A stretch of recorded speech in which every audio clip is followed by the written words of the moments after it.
Love bombing. What if love wasn't love? What if attention, kindness, and intimacy could be used not to heal you, but to control you? This is the dark reality of love bombing, one of the most deceptive manipulation tactics ever used. It always starts the same. It feels like a movie. Every word they say feels tailored just for you. Every look, every touch, every late-night conversation seems meaningful. And maybe, for the first time in a long time, you feel seen. You feel chosen. This isn't a coincidence, it's by design. Love bombing is a tactic often used by narcissists, manipulators, and abusers. But it's more common than you think. Studies from the Journal of Personality and Social Psychology reveal that individuals high in narcissistic traits are more likely to employ excessive flattery and affection in the early stages of relationships. Why? Because it works. Our brains are wired to respond positively to social rewards: affection, validation, attention. These are not just pleasantries. They are biological needs.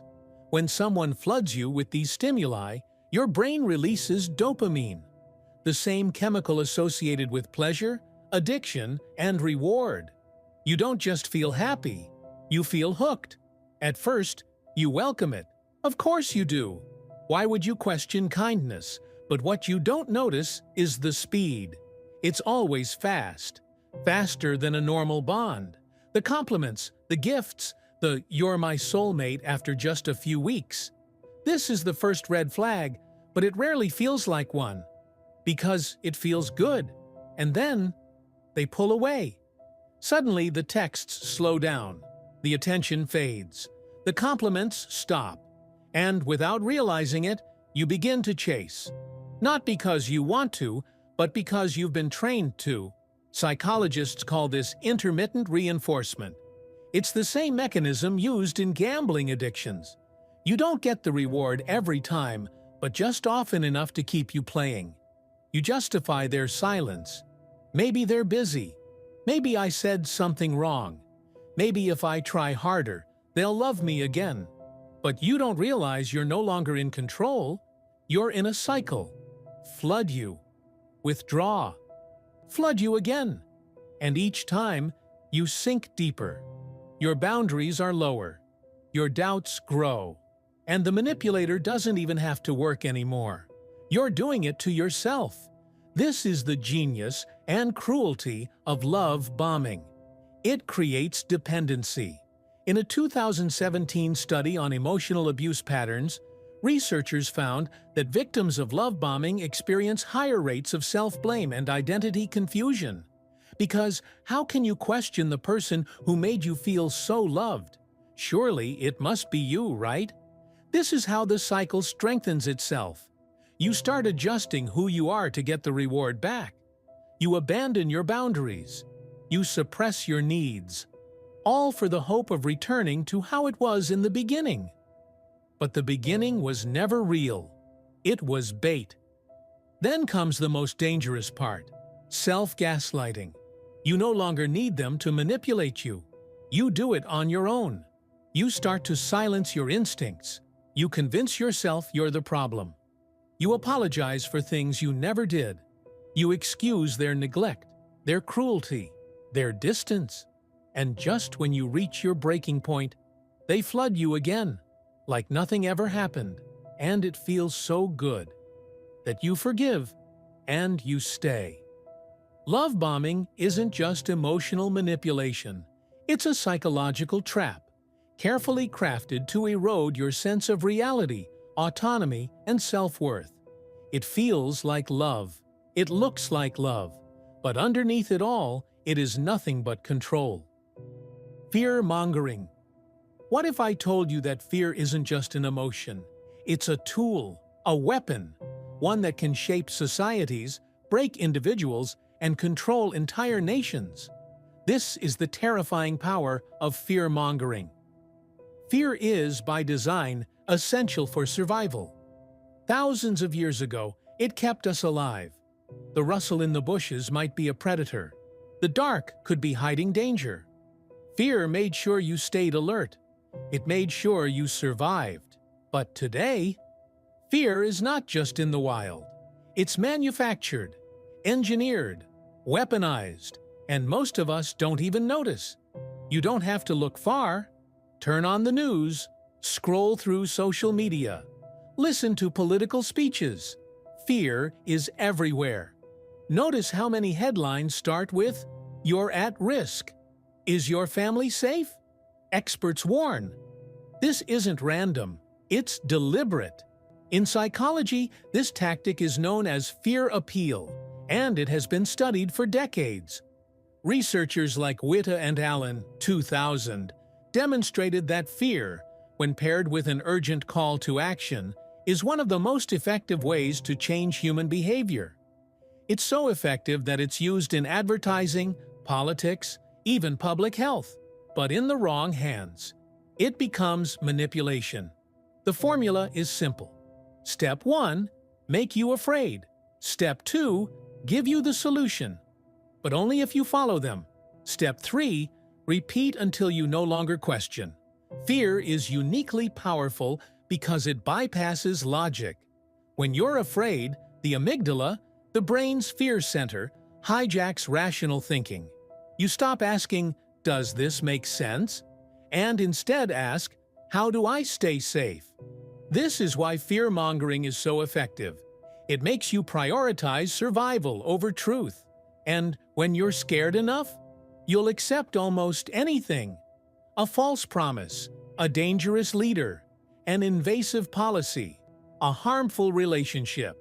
Fear doesn't just paralyze, it persuades. History is full of examples. In politics, fear-mongering has been used to justify wars, restrict freedoms, and manipulate entire populations. In abusive relationships, it is used to keep victims feeling trapped. "No one will love you like I do." "The world is too dangerous without me." Even marketers use it, flooding you with messages about dangers only their product can protect you from. Without this security system, your family isn't safe. Without this supplement, your health is at risk. It's not just persuasion, it's exploitation. And the worst part? It works, even when we know it's happening. Studies from neuroscience have shown that even when people are aware that fear is being used to manipulate them, their brains still respond emotionally before they can engage logical reasoning. You might recognize the tactic, but you still feel the fear. Fear is faster than reason. Over time, repeated exposure to fear-based messaging causes something even more dangerous. It normalizes fear. You begin to live in it. You expect it. And worst of all, you depend on the manipulator to relieve it. In psychological terms, this is called fear conditioning, a phenomenon where the brain starts to associate certain people or institutions with safety, even if they are the very source of the fear itself. And once you are in this cycle, it becomes nearly impossible to break free, because the manipulator has positioned themselves as both the cause and the cure. They create the fear, and then offer you relief. You don't question. You don't resist. You obey, not because you trust them, but because you're too afraid not to. Fear-mongering isn't just a tactic. It's a psychological prison, one that locks you inside your own instincts.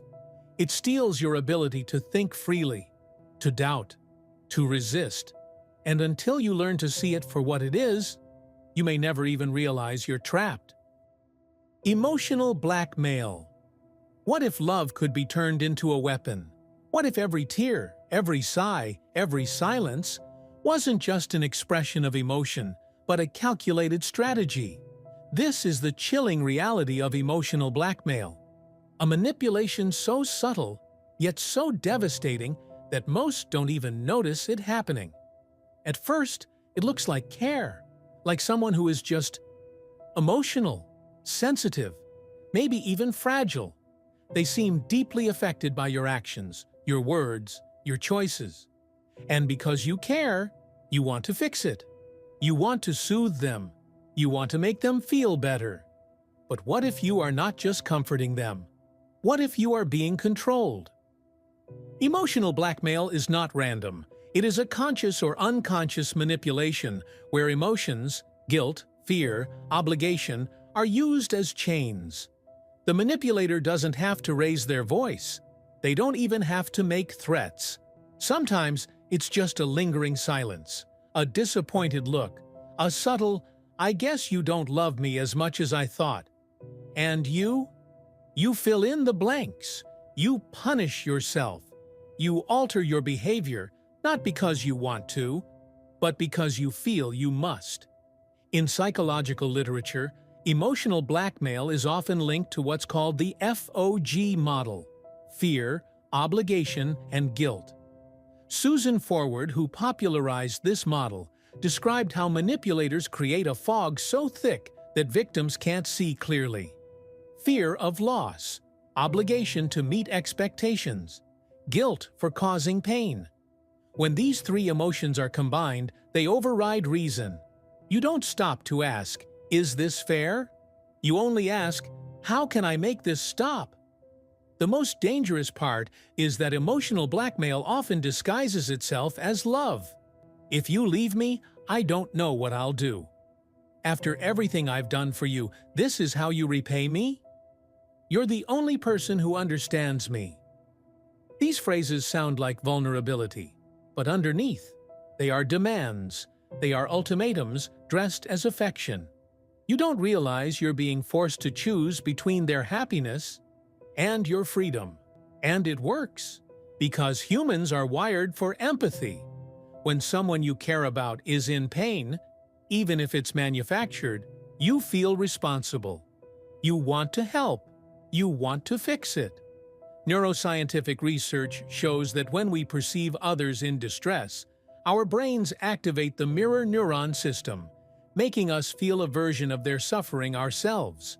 This is supposed to make us compassionate, but manipulators exploit it. They make sure you feel their pain, and more importantly, that you feel responsible for it. Over time, you become conditioned. You stop acting freely. You start asking yourself, "Will this upset them? What if they take it the wrong way? Am I being selfish?" You silence your needs. You suppress your boundaries. You surrender parts of yourself, piece by piece, just to keep the peace. And each time you give in, the fog grows thicker. This tactic is not only used in romantic relationships, it shows up in families, friendships, workplaces, even political discourse. Parents who say, "After everything I sacrificed, this is how you treat me?" Leaders who warn, "If you don't follow me, you will suffer." Friends who hint, "If you don't help me, then maybe you're not a real friend." These aren't statements of fact. They are traps. And yet, most victims never see it for what it is, because it doesn't feel like manipulation. It feels like love, like duty, like loyalty. But real love doesn't require you to abandon yourself. It doesn't ask you to betray your own needs, values, or freedom. It doesn't punish you for being who you are. Emotional blackmail is not love. It's a silent leash, tightening around your neck, disguised as care. And the only way to break free is to recognize the fog, to step out of it, to see it for what it truly is, not an expression of love, but a demand for control. The illusion of choice. You think you're free. You think every decision you make is yours, that your preferences, your choices, your life are entirely your own. But what if I told you they're not? What if I told you that most of what you believe to be free will, is it a carefully constructed illusion? This is the illusion of choice. It begins innocently. You walk into a store. You see 10 brands of bottled water, different labels, different prices, different promises. You pick one and move on. Simple, harmless, yours. But in truth, this is a manufactured freedom, a staged performance. Because what you didn't notice is that all 10 brands are owned by just 2 companies, and both of them profit. No matter what you choose, you felt free. But you were never outside the system. This concept is deeply rooted in psychology.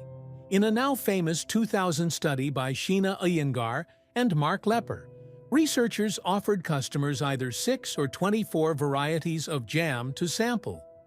Those given fewer choices were actually more likely to make a purchase. Too many options overwhelmed the brain. Choice, once empowering, became paralyzing. This is called choice overload, and it's one of the most subtle tools of manipulation ever designed. Because when you are overwhelmed, confused, or distracted by options, you stop evaluating, and you start obeying. Now think bigger. Politics? You're told you have a voice, a vote, a say in what happens next. 2 candidates, 2 paths, 2 visions of the world, but both are funded by the same corporations. Both answer to the same interests, and most of the real decisions were already made without you. What you're given is not choice. It's choreography. The illusion isn't just in what you're offered, it's in what you're not allowed to see. In marketing, the same trick is everywhere. You see a limited time deal, a special offer, a choice between silver, gold, and platinum plans. But the product you're meant to choose is always in the middle. Not because it's better, but because it's designed to feel safe. This is called the decoy effect, a well-documented cognitive bias that pushes you toward a target option by surrounding it with strategically weaker ones. You're not choosing freely. You're being herded, subtly, invisibly, and efficiently. We crave control, the sense that we are driving our lives, that we are independent. But true autonomy requires awareness, because once you start seeing how choices are framed, you begin to question them. Why do fast food menus always have calorie counts in fine print? Why do apps default to certain settings? Why are news feeds personalized, but never neutral? These aren't accidents. They are designs. And the more distracted you are by variety, the less you realize how little you're actually choosing. Even in our personal lives, this illusion creeps in. You may think you chose your career, but how much of that choice was shaped by what your family valued? By what is your culture praised? By what society is rewarded?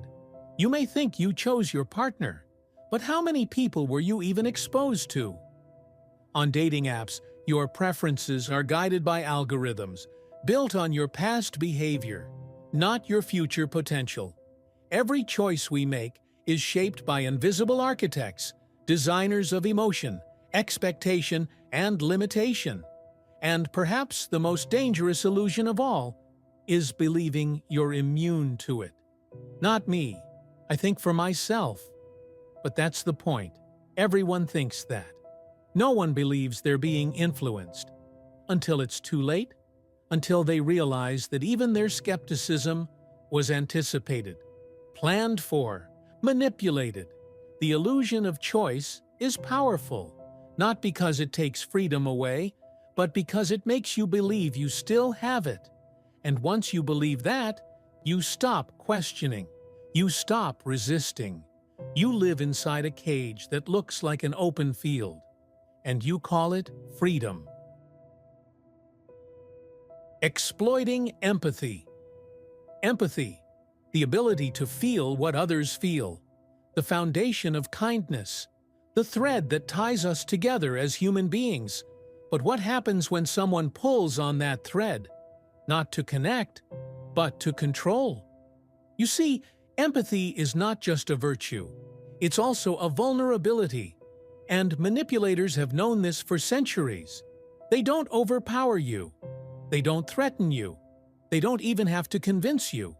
They simply make you feel. And once you do, you lower your guard willingly. This is the quiet power of exploiting empathy. It doesn't begin with lies. It begins with a story, a confession, a trembling voice, a well-timed tear. And you, the empathic listener, you feel it all. You feel their pain. You feel their struggle. You see yourself in them. You begin to think, if I were in their shoes, I'd want someone to help me too. And just like that, you step into the trap. Studies in social psychology have consistently shown that humans are hardwired to respond to emotional displays. In fact, a 2011 study by DeCidi and Cowell found that simply witnessing another person's distress activates regions in the brain associated with personal pain. When someone cries in front of you, your brain reacts as if you are the one suffering. Your instinct isn't to analyze, it's to help. This instinct is noble, but in the wrong hands, it's deadly. The manipulator knows this. They present themselves as the victim. They exaggerate hardships. Sometimes they fabricate them entirely. And you want to believe them. Not because you're naive, but because you are human. You rationalize their actions. They've been through so much. No wonder they behave this way. I can't abandon them now. Slowly, you begin to excuse behaviors you would never accept from anyone else. Rudeness, anger, dishonesty, even cruelty. But here's the most dangerous part. The manipulator isn't trying to heal. They're trying to anchor you to them. By playing the victim, they bind you with guilt and compassion. Every time you try to pull away, they remind you of their pain. After everything I've been through, you're leaving me too. And so, you stay. Not out of love, but out of obligation. Over time, your own needs shrink. Your feelings become secondary. You stop asking, is this relationship healthy? And instead ask, how can I help them feel better? But no matter what you give, it's never enough. Because it was never about healing. It was always about control. This tactic doesn't just appear in relationships. It's used in business, in politics, in cults. Anywhere empathy exists, so does the opportunity to exploit it. And the more empathic you are, the more likely you are to become a target. But there is a way out. Empathy is powerful, but empathy without boundaries is dangerous. Real compassion isn't about sacrificing yourself for others. It's about helping without losing yourself. It's about recognizing when someone is asking for help and when someone is using your kindness as a leash. Empathy is beautiful, but when used against you, it can become the very chain that keeps you trapped. Because the most dangerous manipulation is the one that makes you think you're doing the right thing. The seeds of self-doubt. It rarely starts with a storm. More often, it begins with a whisper, a small comment, an offhand remark, a subtle glance. Nothing you can quite put your finger on. But you feel it. You feel the shift inside you. The seed has been planted. The seed of self-doubt. You don't notice it at first. Why would you? It's just one moment, one sentence. You always take things too personally. You really think you're good enough for that? Relax, you're just being dramatic. Tiny, insignificant, forgettable, until it's not. In psychology, this process is called cognitive infiltration, a tactic where negative ideas are introduced slowly, subtly, and repeatedly until they take root inside your mind. It's not an attack. It's a quiet, persistent erosion. And you dismiss it at first. You laugh it off. You tell yourself, maybe they're right. And just like that, the seed begins to grow. Self-doubt is devastating because it doesn't scream, it whispers. And it does so in your own voice. Soon, you start questioning yourself without anyone else in the room. Am I really overreacting? Was that idea actually stupid? Maybe I shouldn't even try.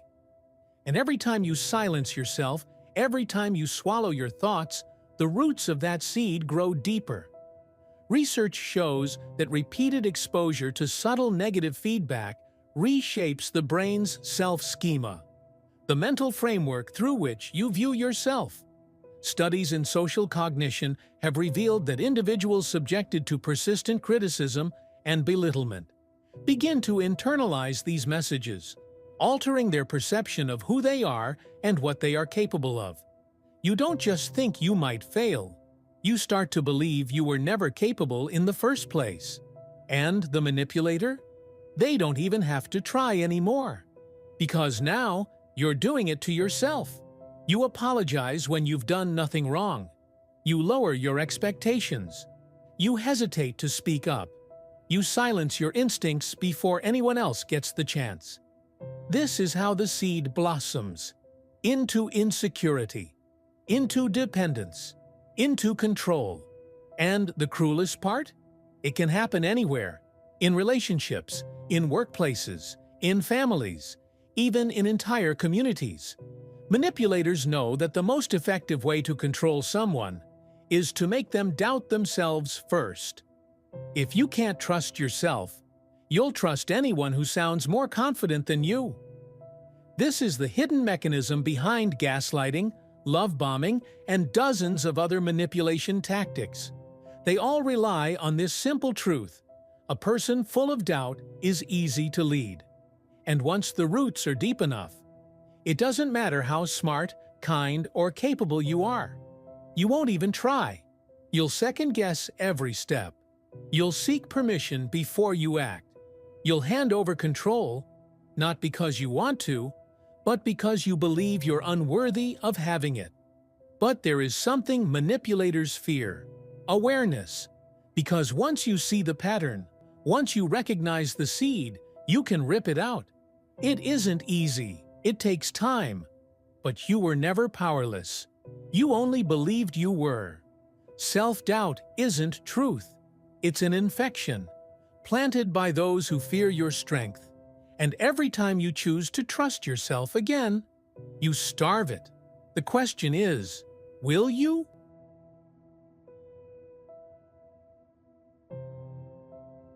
Creating a sense of urgency, time is running out. That's what they want you to believe. Limited time, last chance, one-time offer. You've seen these words 1,000 times. In advertisements, in relationships, in politics. They trigger something primal in you. A silent alarm. The fear of missing out. The fear of regret. And before you know it, you act. Not because you wanted to, but because you felt like you had to. This is creating a sense of urgency, one of the oldest and most effective manipulation tactics ever used.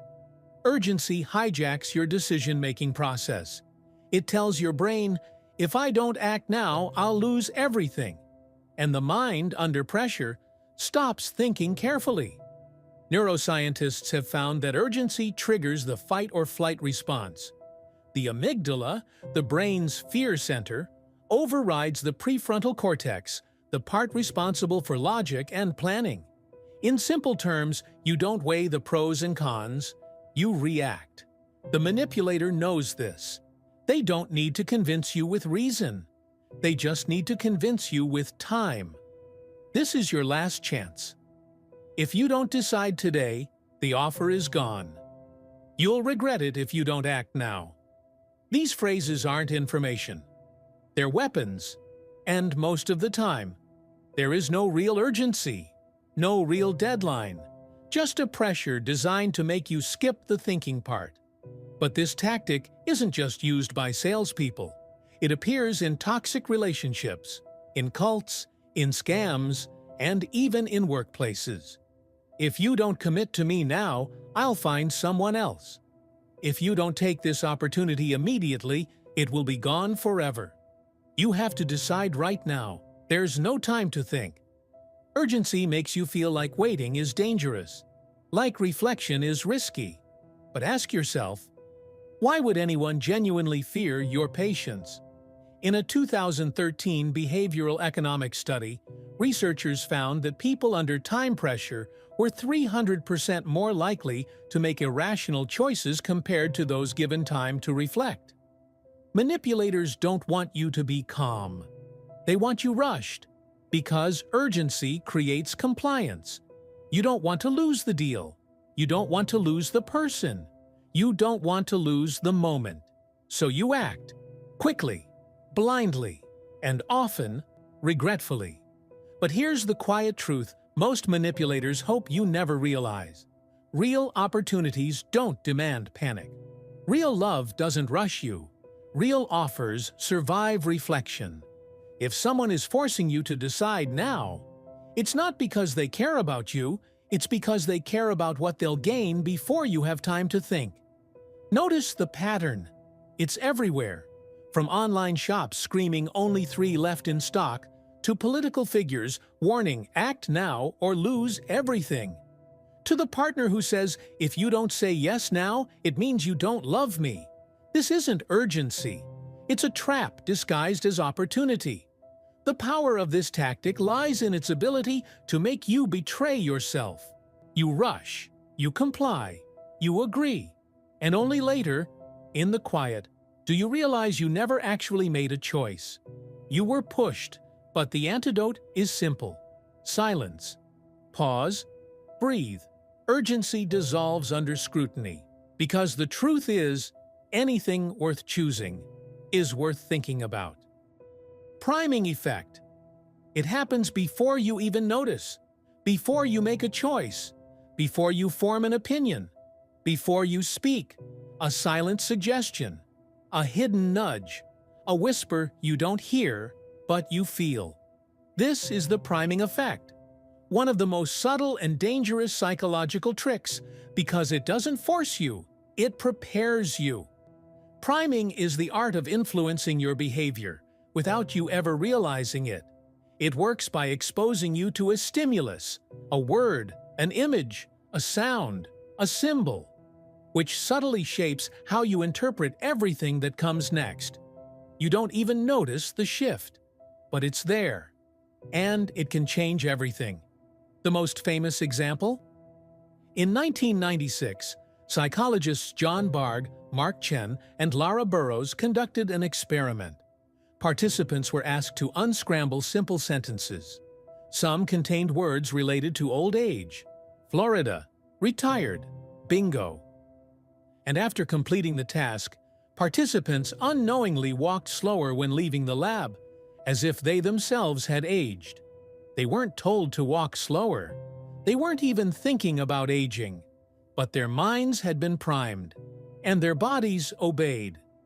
That is the power of priming. It doesn't argue. It doesn't demand. It simply lays the groundwork, and you, thinking you are making free choices, follow a path you didn't even realize was there. In advertising, priming is everywhere. Fast food commercials showing happy families, luxury car ads with images of power and success, political campaigns filled with certain colors, music, and slogans. You think you're deciding based on logic, but in truth, you've already been prepared to feel a certain way. The human brain processes thousands of stimuli every second. It is impossible to consciously register them all, so we rely on mental shortcuts. Priming takes advantage of this by planting associations early, before we even realize they matter. A 2011 study showed that individuals exposed to words related to cleanliness were more likely to express harsher moral judgments just minutes later. Without ever connecting the two, your mind is constantly being prepared for decisions you don't know what you're about to make, but it goes deeper. Priming isn't just about consumer choices, it affects how you perceive yourself. If you are repeatedly told you're clumsy as a child, you may begin to move more cautiously. Not because you are clumsy, but because you've been primed to believe you are. If you hear over and over that you're not good at math, you might avoid it altogether. Not because you can't do it, but because the expectation has shaped your reality. And manipulators know this. Toxic partners, cults, even some corporations use priming to reshape your beliefs about yourself and the world. They subtly prime you to see them as saviors, to see yourself as weak, to view alternatives as dangerous. And once the associations are planted, you may no longer question. not because you were forced, but because you were prepared. The danger of priming is not in the suggestion itself, but in its invisibility. When someone shouts at you, you recognize it as aggression. When someone quietly makes you associate safety, love, or success with their presence, you don't notice it happening. And by the time you realize the pattern, your beliefs have already shifted. But awareness is power. The priming effect cannot be avoided entirely. It's part of how the human brain works.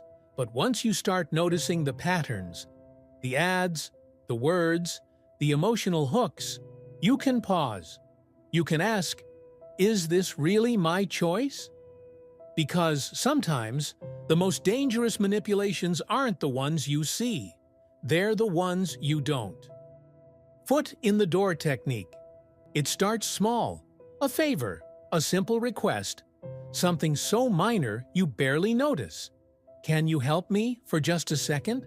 Could you sign this petition? Would you mind doing me a tiny favor? You say yes, of course you do. Why wouldn't you? But that small yes isn't the end. It's the beginning. This is the foot in the door technique. A psychological trick designed to make you say yes to things you would have said no to, if only they had asked directly. Psychologists Jonathan Friedman and Scott Fraser were the first to study this phenomenon in 1966. In their famous experiment, they asked homeowners to place a small, unobtrusive sign supporting safe driving in their yards. Most agreed. Weeks later, the same people were asked to put up a much larger, ugly billboard with the same message. A staggering percentage said yes, not because they wanted a billboard, but because they had already said yes to the smaller sign. The first yes opened the door. The brilliance of this technique lies in how it reshapes your self-image. When you agree to a small request, your brain tries to make sense of it. I must care about this cause. I must trust this person. I guess I'm the kind of person who helps. And so, when the bigger request arrives, saying yes feels natural, consistent, expected. You don't feel pressured. You feel like you're just following through. Manipulators use this everywhere. In sales, just try the free sample.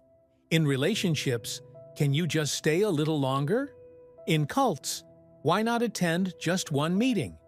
Each small step feels harmless, but every yes makes the next yes easier. Until you find yourself deep inside a situation you never agreed to in the first place. At least not all at once.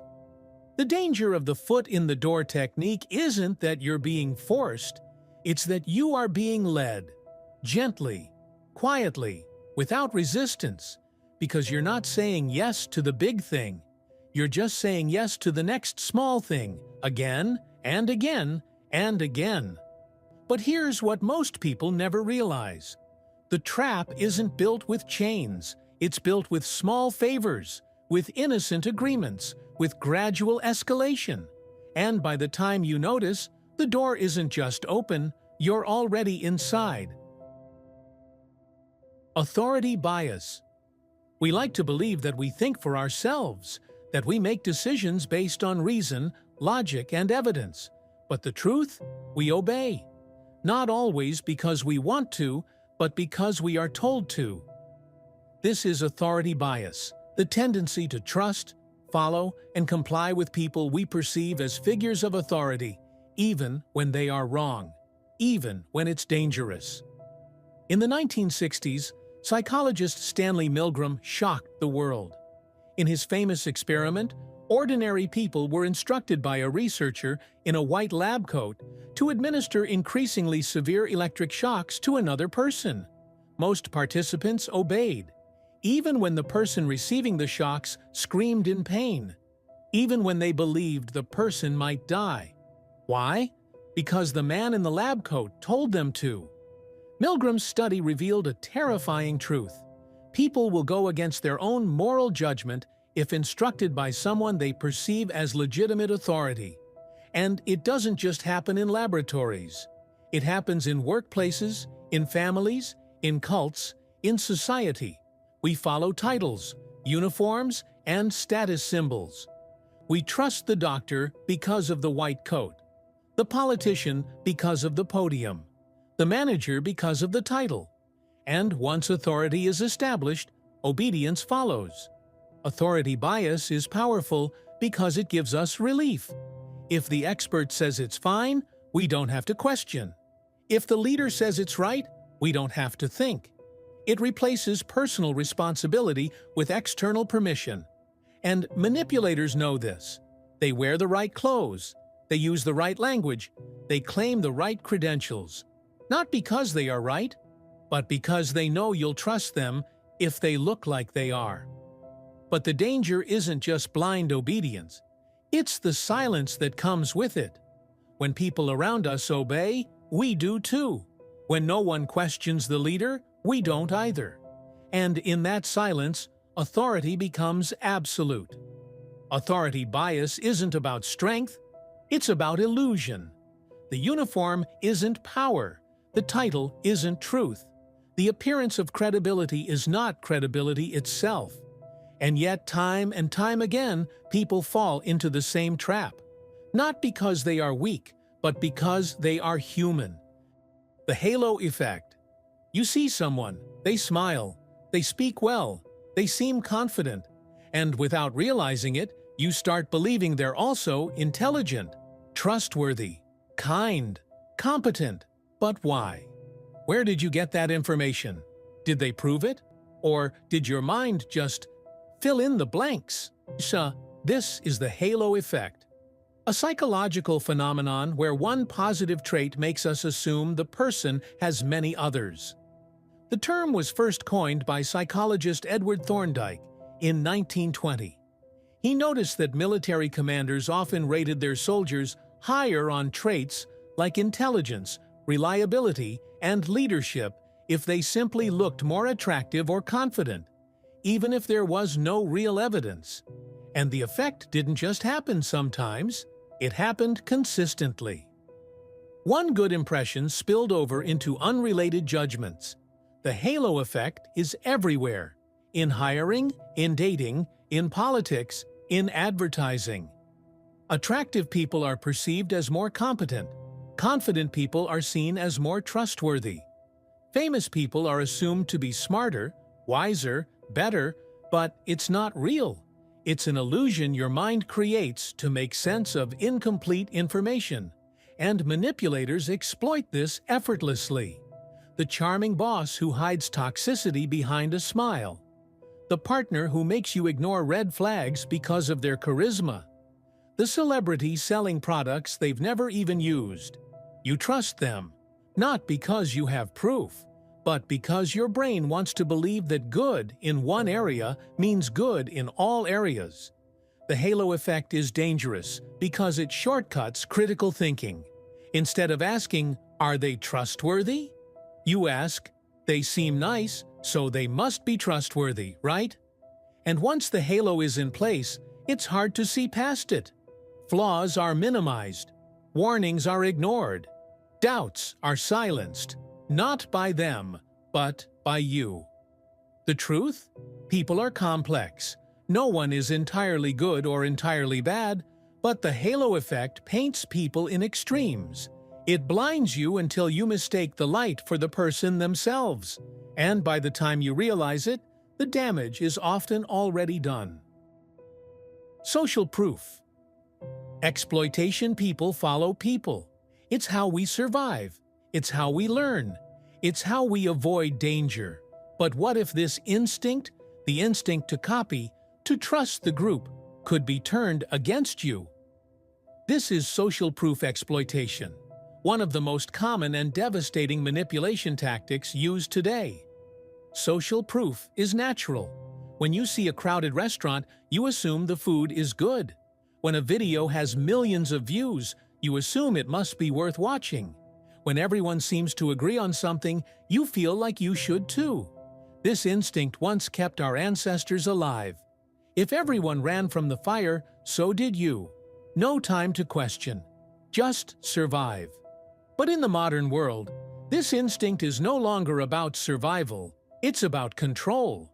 Marketers, influencers, politicians, cult leaders, they all use it.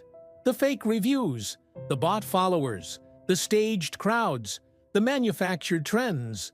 They make it look like everyone is already on board. And you? You don't want to be left behind. So you follow. Not because you trust them, but because you trust the crowd. A classic study by Solomon Asch in 1951 demonstrated just how powerful this effect is. Participants were asked to judge the length of lines on a card. The answer was obvious, clear, undeniable. But when actors in the room gave the wrong answer, most participants followed them, even when they knew the answer was wrong. Social proof overwhelmed their own judgment. This is how it works in real life. You see hundreds of people praising a product, so you buy it. You see thousands attending a rally, so you think, maybe they know something I don't.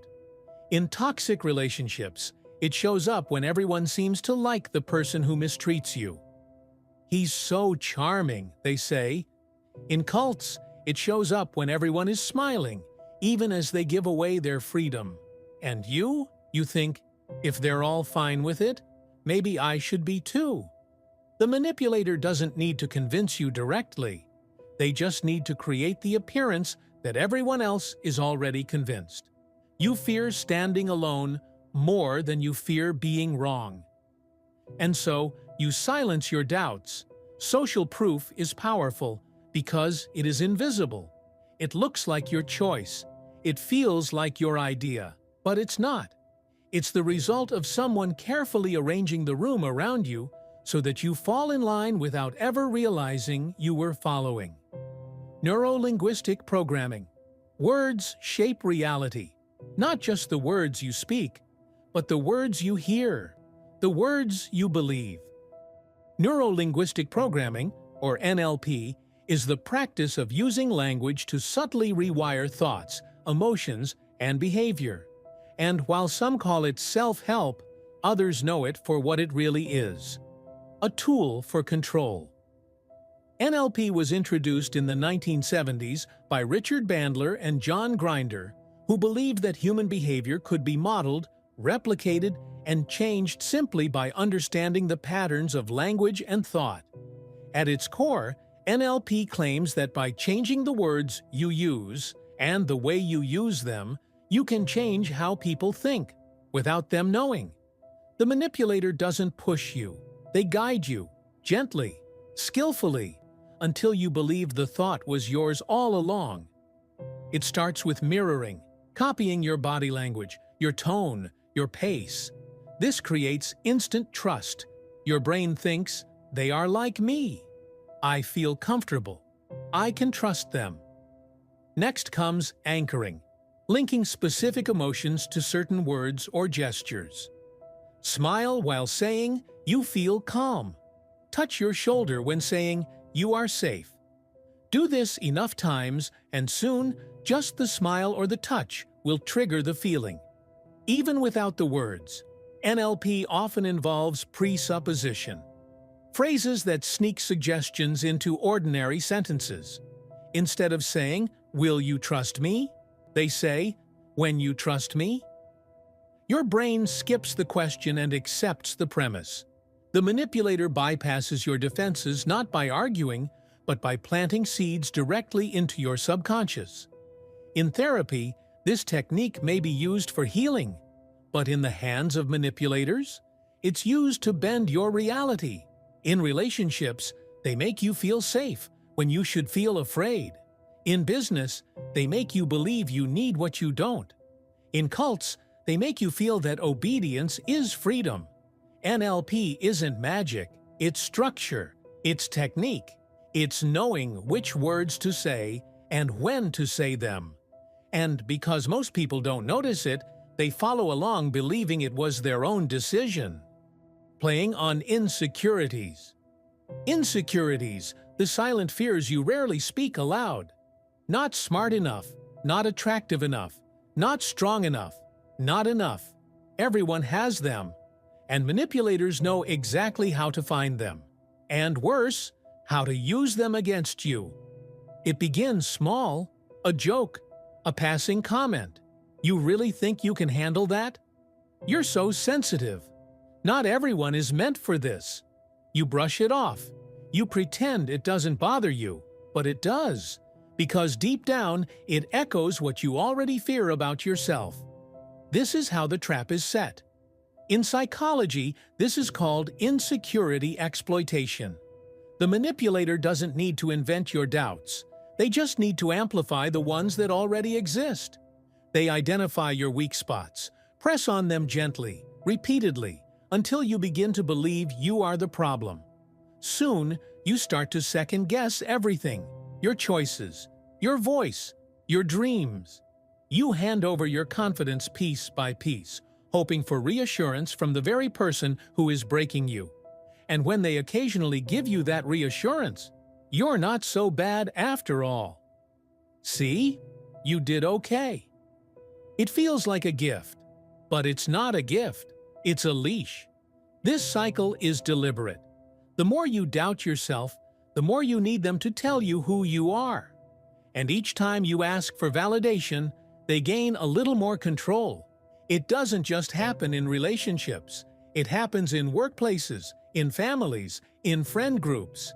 Any space where someone senses your quiet fears can become a playground for manipulation, because they don't need to attack you if you're willing to do it to yourself. Divide and conquer tactics. It doesn't always begin with chaos. Sometimes it begins with whispers, with glances exchanged behind closed doors, with subtle separations, until suddenly you find yourself isolated, surrounded by people, yet alone. This is the quiet art of divide and conquer. Not just a military strategy, but a psychological weapon used to control groups, relationships, even entire societies. The essence of divide and conquer is simple. If people are too busy fighting each other, they'll never notice who's pulling the strings. Throughout history, tyrants, cult leaders, and manipulators alike have exploited this tactic to dominate without resistance. It works because humans crave connection, but also fear exclusion. And a manipulator knows how to pit one against another until both become dependent on the manipulator for peace. In groups, it starts small. A comment here, a rumor there, a private conversation strategically leaked. Did you hear what they said about you? I think they don't trust you. Honestly, between us, I wouldn't rely on them. Doubt takes root. Insecurity grows. And suddenly, alliances fracture. You begin to view those who once stood beside you as threats. But the true threat is never the ones beside you. It's the one behind the curtain. In personal relationships, the manipulator slowly but surely isolates you. They create tension between you and your family, between you and your friends. They plant seeds of distrust. Your friends don't really support you. Your family is just jealous. You're better off without them. And step by step, you begin to distance yourself from the very people who could help you escape. This tactic doesn't just divide, it conquers. Because when you are isolated, you become dependent, and the manipulator becomes the only voice left. In politics, divide and conquer is used to fragment societies by emphasizing differences. Class, race, religion, ideology, all twisted into weapons of division. So long as people are fighting each other, they won't fight those who benefit from the chaos. Psychological studies confirm that divided groups make poorer decisions and are more vulnerable to external influence. A united group questions, resists, demands.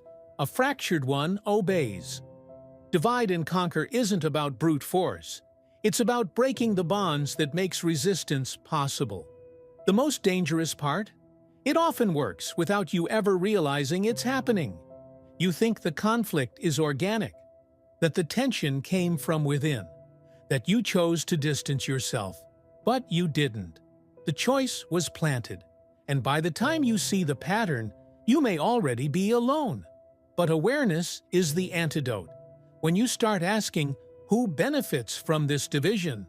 Who gains if we fight each other? You begin to see the hand behind the curtain. Divide and conquer is not invincible, but it is invisible until you learn to see it. And once you do, this learned helplessness. Imagine standing before an unlocked door, but never reaching for the handle. Not because you can't, but because somewhere along the way, you were taught that escape is impossible. This is the tragedy of learned helplessness. When you no longer resist, not because you're weak, but because you've learned that resistance is pointless. The roots of this concept lie deep in behavioral psychology. In the late 1960s, psychologists Martin Seligman and Stephen Meyer conducted a disturbing experiment. Dogs were placed in a box where they received mild electric shocks. Some dogs could escape by jumping over a barrier, others could not. Later, when all the dogs were placed in a box where escape was now possible, the ones who had previously been trapped didn't even try. They had learned helplessness. And so, they simply endured. Humans are no different. When faced with repeated failure, constant punishment, or persistent control, we internalize the futility. We stop trying not because there is no way out, but because we no longer believe one exists. The door could be wide open, and yet we remain inside the cage. Manipulators know this. They create conditions where you are punished for every attempt to resist. They mock you, gaslight you, punish you socially, until you learn that speaking up brings more pain than staying silent. And over time, you stop fighting. You stop hoping. You stop moving. You survive by staying still. Learned helplessness doesn't just affect individuals. It appears in oppressed communities, abusive workplaces, and even entire societies. When people are conditioned to expect failure, they surrender. And when surrender becomes normal, control becomes effortless. Because who would ever fight a battle they believe they've already lost? The real tragedy? The barriers were never real. The door was never locked. But when your spirit has been trained to see escape as impossible, freedom itself can feel like a threat. Recovery is hard. It requires unlearning what you were taught to accept. It demands that you reach for the handle one more time, not because you are certain it will open, but because you dare to believe that it might. Because the only thing more powerful than learned helplessness is learned hope. How does a prisoner begin to love the one holding the key? How does someone trapped, isolated, and controlled come to defend their captor? This is the paradox of Stockholm Syndrome, a psychological survival mechanism where the victim clings to the very person causing the harm. The term was first coined in 1973 after a bank robbery in Stockholm where hostages defended their captors after 6 days of captivity. They refused to testify. Some remained loyal even after the ordeal ended. To outsiders, it looked like madness, but to those inside, it felt like survival. Stockholm Syndrome isn't about foolishness or weakness. It's about psychological survival in the face of helplessness. When escape feels impossible, the mind creates a new story. They aren't that bad. They care about me. They're just misunderstood. This isn't love. It's adaptation. In abusive relationships, this pattern is disturbingly common. The abuser isolates, controls, and harms, but occasionally offers kindness, moments of relief, fleeting tenderness, and for the victim, those moments become lifelines, glimmers of hope in an otherwise hopeless situation. The victim doesn't just survive, they bond. Psychologists explain that Stockholm Syndrome emerges when two conditions are present: perceived threat to survival, small acts of perceived kindness from the abuser. This combination creates a warped attachment. The mind reframes the abuser as the only source of relief in a terrifying world. And so, resistance fades. This syndrome is not limited to hostage situations.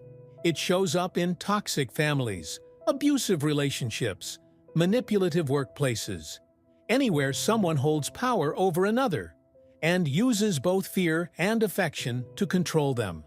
The victim isn't blind. They know the harm, but the bond feels necessary for survival, and so they defend the abuser. They rationalize cruelty. They silence themselves. Because sometimes believing in the captor feels safer than believing that no one is coming to save you. But freedom is possible. Stockholm Syndrome isn't a permanent scar. It is a survival story written under impossible circumstances. And once the victim sees the pattern, recognizes the cycle, and finds the courage to question, the bond can break, and, in its place, a painful but necessary return to reality. Scapegoating. When things go wrong, someone must be blamed. Someone must carry the weight, bear the shame, absorb the punishment. But what if that someone isn't guilty? What if they're simply the most convenient target? This is the essence of scapegoating, the silent sacrifice of the innocent to protect the powerful. The term comes from ancient rituals. In some cultures, a literal goat would be symbolically burdened with the sins of the community and cast out into the wilderness. The people were cleansed. The goat was ruined.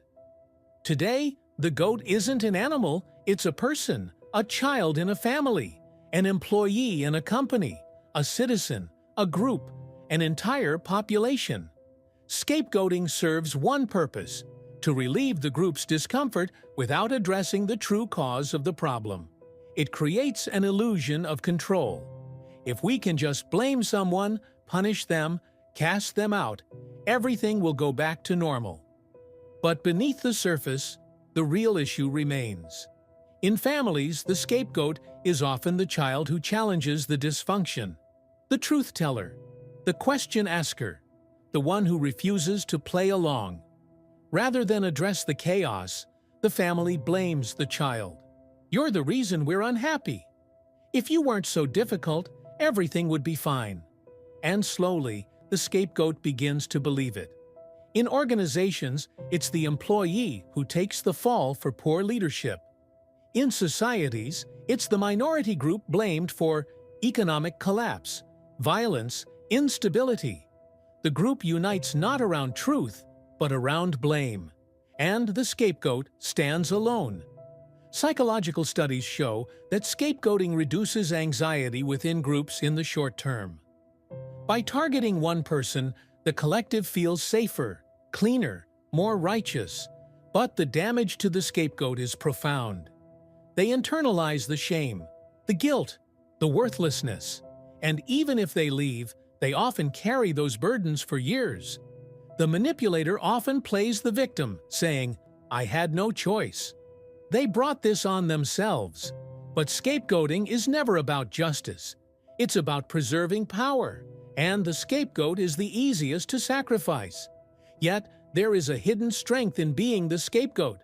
The scapegoat is often the one who sees the truth, who refuses to stay silent, who exposes what others fear to confront. And though they may stand alone, they are also the only ones with the power to break the guilt tripping. It sounds gentle, harmless even. A sigh, a disappointed glance, a quiet remark. "I guess I'll just do it myself. After all I've done for you, I thought you cared." But beneath the surface is no kindness, no love, only control. This is guilt tripping, a subtle yet devastating form of emotional manipulation. Guilt is a natural emotion, a social glue.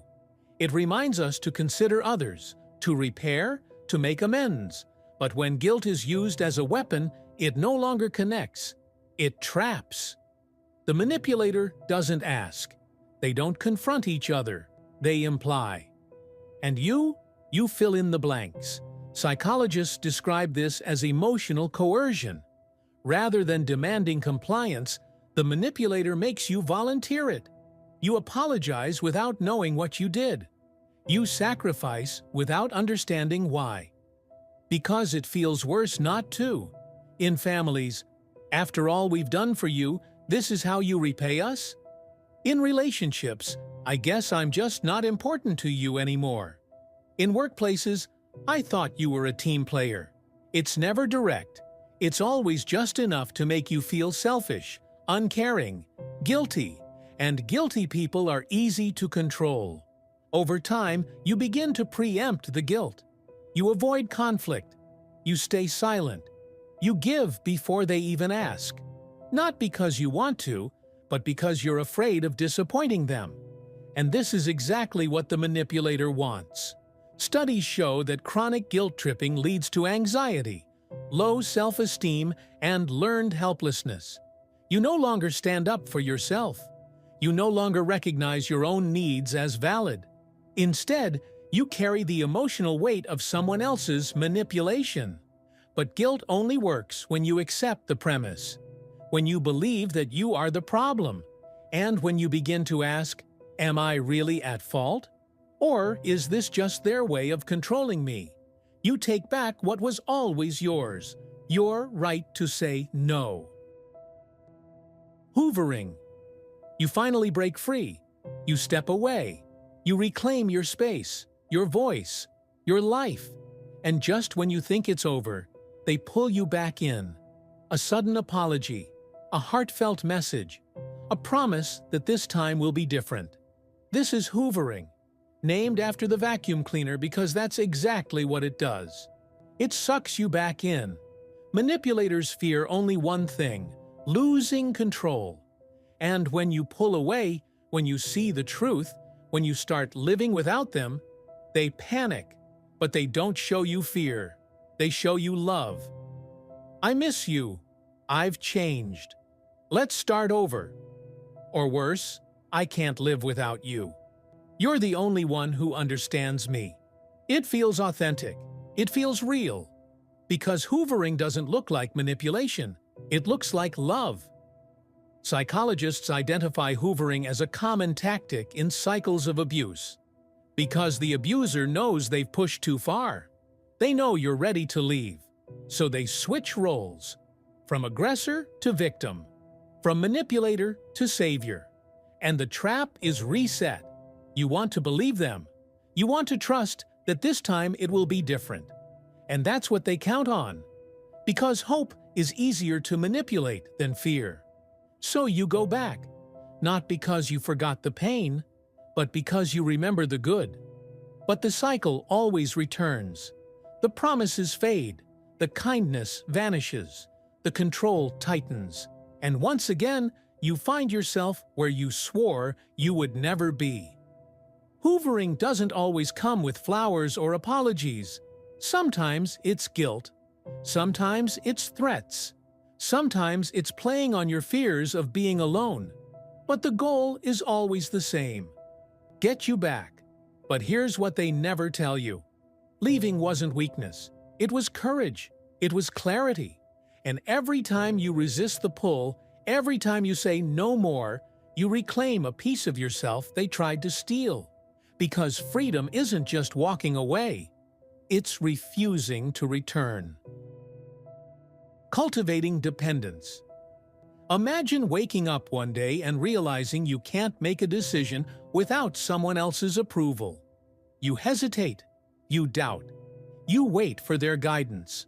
Not because you've lost your intelligence, but because you've slowly, carefully been trained to forget how to trust yourself. This is cultivating dependence, a manipulation technique designed to make you believe you need them. At first, it doesn't look like control. It looks like care. They offer help. They support you. They guide you. They are always there, making decisions, solving problems, offering advice. And at first, it feels comforting, like you've found someone who truly understands what's best for you.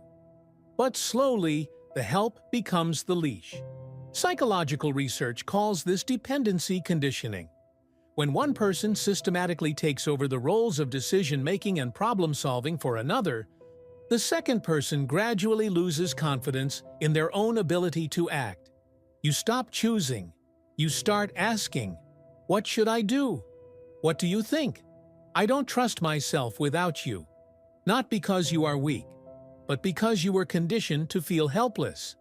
In toxic relationships, the manipulator subtly undermines your autonomy. "You're not good with money. Let me handle it. You're too emotional. Let me speak for you. You always mess this up. Let me take care of it." And slowly, the walls close in. Your choices become fewer. Your freedom becomes smaller. Until one day, you find you can't breathe without them. This tactic is especially common in cults, abusive families, and controlling relationships. By cultivating dependence, the manipulator ensures you will never leave. Because leaving doesn't just mean walking away, it means learning how to live all over again. And that feels impossible. But here's the truth. You were never incompetent. You were trained to believe you were. And every time you choose to make even the smallest decision for yourself, you chip away at the illusion. Dependence was never love. It was control. And you can break it. Exploiting the need for closure. Humans hate unfinished stories. We need answers. We need resolution. We need closure. But what happens when someone uses that need against you? This is exploiting the need for closure. A manipulation tactic that leaves you chasing peace that may never come. Psychologists describe closure as the resolution of uncertainty. The moment when you finally understand why they left, why they lied, why things fell apart. But what if the manipulator never intends to give you closure?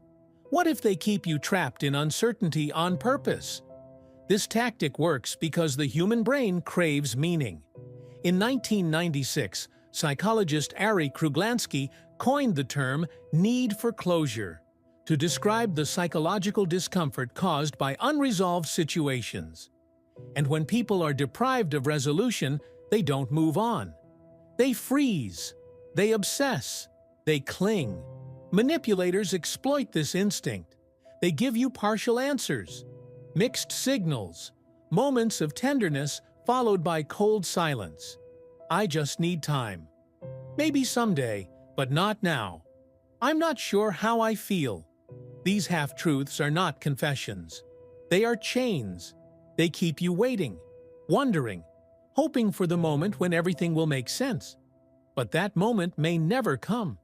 The victim in this scenario doesn't walk away. They can't, because closure feels so close. If I just stay a little longer, if I just try harder. But the manipulator thrives on this tension. They know you will stay as long as you are searching for answers. And the more you stay, the deeper you fall. In toxic relationships, this is why breakups never feel complete. In cults, this is why members stay despite doubts. In manipulative friendships, this is why you keep giving chances long after you should have walked away. Closure is dangled like bait, but every time you reach for it, it moves further away. The hard truth? You may never get closure from them, but you can create it for yourself. Closure is not something you are given. It is something you claim. By accepting the uncertain framing effect manipulation. Would you rather buy a product that is 95% successful or avoid one that has a 5% failure rate? Most people choose the first, but here's the catch. Both statements mean the exact same thing. The difference? Not in the facts, but in how the facts were framed. This is the framing effect, a psychological trick where the same information leads to different decisions depending on how it is presented. And manipulators use it constantly. Framing isn't about changing reality, it's about changing perspective. Researchers Amos Tversky and Daniel Kahneman first exposed this phenomenon in the 1980s. In their studies, participants were asked to choose between two treatments for a deadly disease. When told one treatment had a 90% survival rate, most participants chose it. But when the same treatment was described as a 10% mortality rate, they avoided it. Same numbers, different decisions. Manipulators know how powerful this is. They don't change the truth. They change the lens. We saved 80 people today sounds heroic. 20 people died sounds tragic. Both may be true. But one moves you toward compliance, the other toward resistance. And most of the time, you never notice you've been framed. In toxic relationships, the framing effect shows up as twisting reality. You're lucky I even put up with you. No one else would ever love you. The manipulator frames themselves as the victim, the hero, the savior. So you question your own feelings. In sales, framing is used to make you buy things you don't need. This plan saves you $200 a year. Instead of this plan still costs you $1,000. In politics, framing is used to make you accept policies you would normally reject. Protecting freedom sounds better than limiting rights. The brain prefers ease. We don't naturally question the frame. We simply respond. But behind every frame is a truth you were meant to overlook, and manipulators depend on that.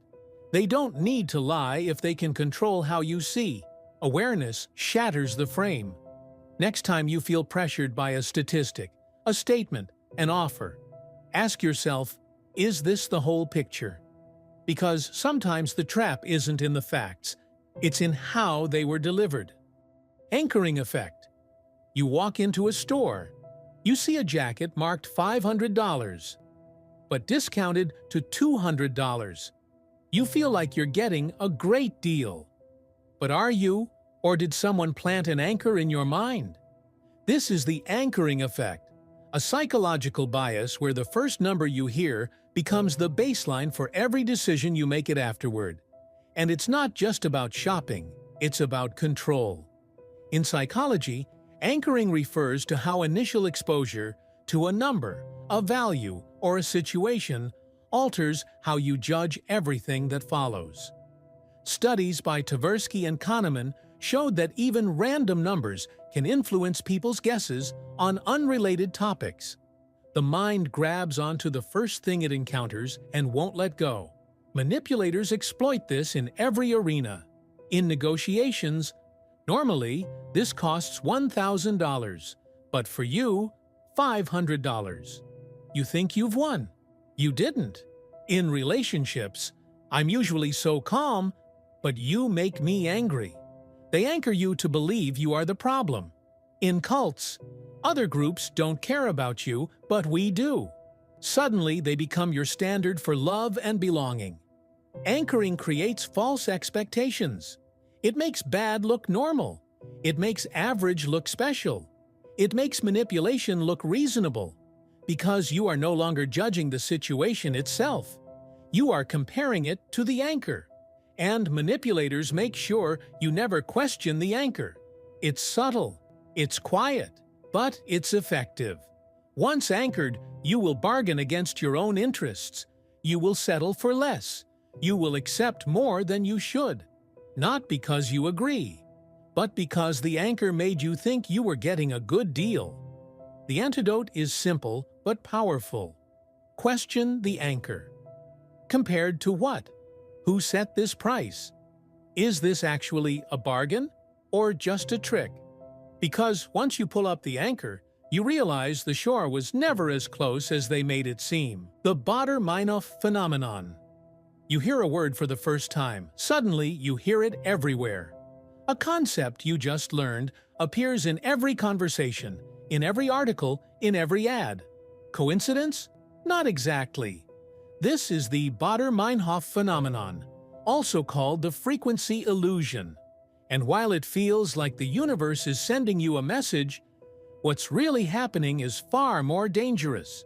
The Baader-Meinhof phenomenon was first described in the 1990s. It occurs when, after learning about something new, you begin noticing it everywhere. But the reality is, it was always there. Your brain just wasn't paying attention. And manipulators love this, because if you think something is suddenly everywhere, you assume it must be important. In marketing, this is why brands flood you with ads after you visit their website. Not because they suddenly care more, but because they know you will now notice them. And your brain, trapped in the frequency illusion, will interpret this repetition as significance. Maybe I should buy it after all. In relationships, manipulators use this by seeding certain ideas. People are always out to get you. No one really cares except me. And soon you notice only what supports this belief. You ignore contradictory evidence. You don't see the full picture. You see what you were primed to see. The Baader-Meinhof phenomenon feeds on attention. It doesn't alter reality, it alters what you notice. And the more you notice something, the more you believe it's the whole truth. In cults, political movements, or toxic dynamics, this is how they make the world feel small. They point you at a pattern, and you spend the rest of your time finding only that pattern. Not because it's the only one, but because you've stopped looking for anything else. But the world is bigger than the patterns you've been shown. Notice what you notice, but also ask, what am I not seeing? Because sometimes the most dangerous illusion isn't what you see too often, but what you stop seeing entirely. Mirror and matching. You meet someone new. Within minutes, you feel a strange sense of connection. They nod when you nod. They speak with your rhythm. They mirror your posture, your expressions, even your gestures. And without noticing, you trust them. You feel understood. You feel seen. This is not intuition. This is not magic. This is mirror and matching, a psychological technique designed to bypass your defenses. Humans are social creatures. We are wired to seek familiarity. It signals safety. It signals belonging. When someone reflects our behavior back to us, our brains reward us with oxytocin, the chemical of connection. You feel like they get you, and maybe they do, or maybe they're using your instincts against you. In the 1990s, psychologists discovered that humans possess mirror neurons, brain cells that fire both when we perform an action and when we observe someone else performing it. This is the biological mechanism behind empathy, imitation, and rapport. But it also creates a vulnerability. If someone deliberately mirrors you, you will feel connected, whether you want to or not. Manipulators know this. The cult leader who speaks in your cadence, the toxic partner who matches your posture, the salesperson who subtly copies your hand movements. They create a sense of sameness. They're like me. They understand. And in that moment, you lower your guard. But the connection is an illusion. They aren't reflecting your soul. They are reflecting your body language, your words, your emotions. Not to bond, but to gain control. You begin to trust. You begin to follow. Not because they prove themselves, but because you feel so comfortable. And once you trust, the next step is easy. This is the setup for the next technique, pacing and leading. Because mirroring was never the goal. It was the doorway. Pacing and leading. You follow them without knowing you're following. They nod when you nod. They breathe when you breathe. And then, without realizing it, you begin to follow them when they change. This is pacing and leading. The silent art of first matching you, then guiding you anywhere they want you to go. It starts with pacing. The manipulator reflects your behavior, your emotions, your rhythm. You must feel, I'm so overwhelmed right now. It's hard when people don't listen. And you think, exactly. They understand, because they've paced you. They are where you are. They mirror your current state. But once you trust them, they begin to lead. They shift their posture. They slow their breathing. They speak more calmly. And without knowing why, you follow. Your own breathing slows. Your own thoughts soften. Not because you chose to, but because they paced you so well that following feels natural. This technique is widely used in hypnosis, negotiation, sales, and manipulation. In therapy, it may help calm a client, but in manipulation, it helps steer a victim toward compliance. They make you feel seen so they can make you follow. The danger is you don't notice the shift. You think you're choosing to trust them, to calm down, to agree. But in reality, you were paced, and now you are being led. Pacing and leading is invisible to the untrained eye. But if you ever feel your mood shift suddenly in someone's presence, if you find yourself calming, agreeing, yielding without understanding why, ask yourself, am I following because I choose to, or because I was led? Subliminal messaging. What if the most powerful messages are the ones you never consciously notice? A word, a symbol, a sound, so subtle you barely register it. But your brain does, and it listens. This is subliminal messaging, the hidden language of manipulation that bypasses logic and speaks directly to your subconscious.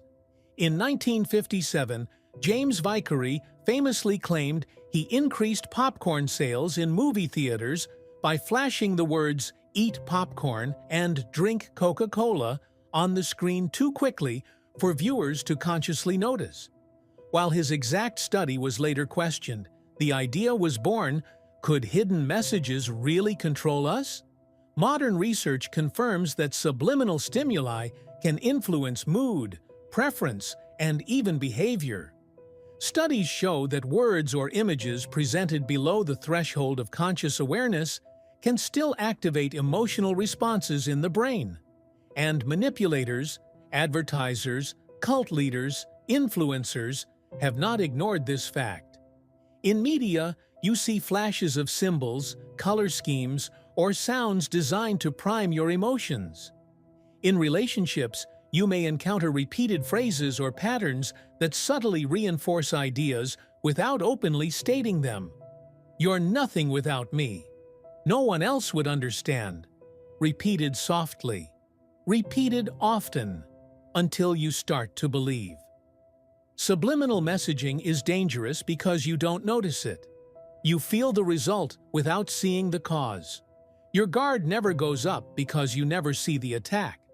And so, you respond not to logic, but to a whisper beneath awareness.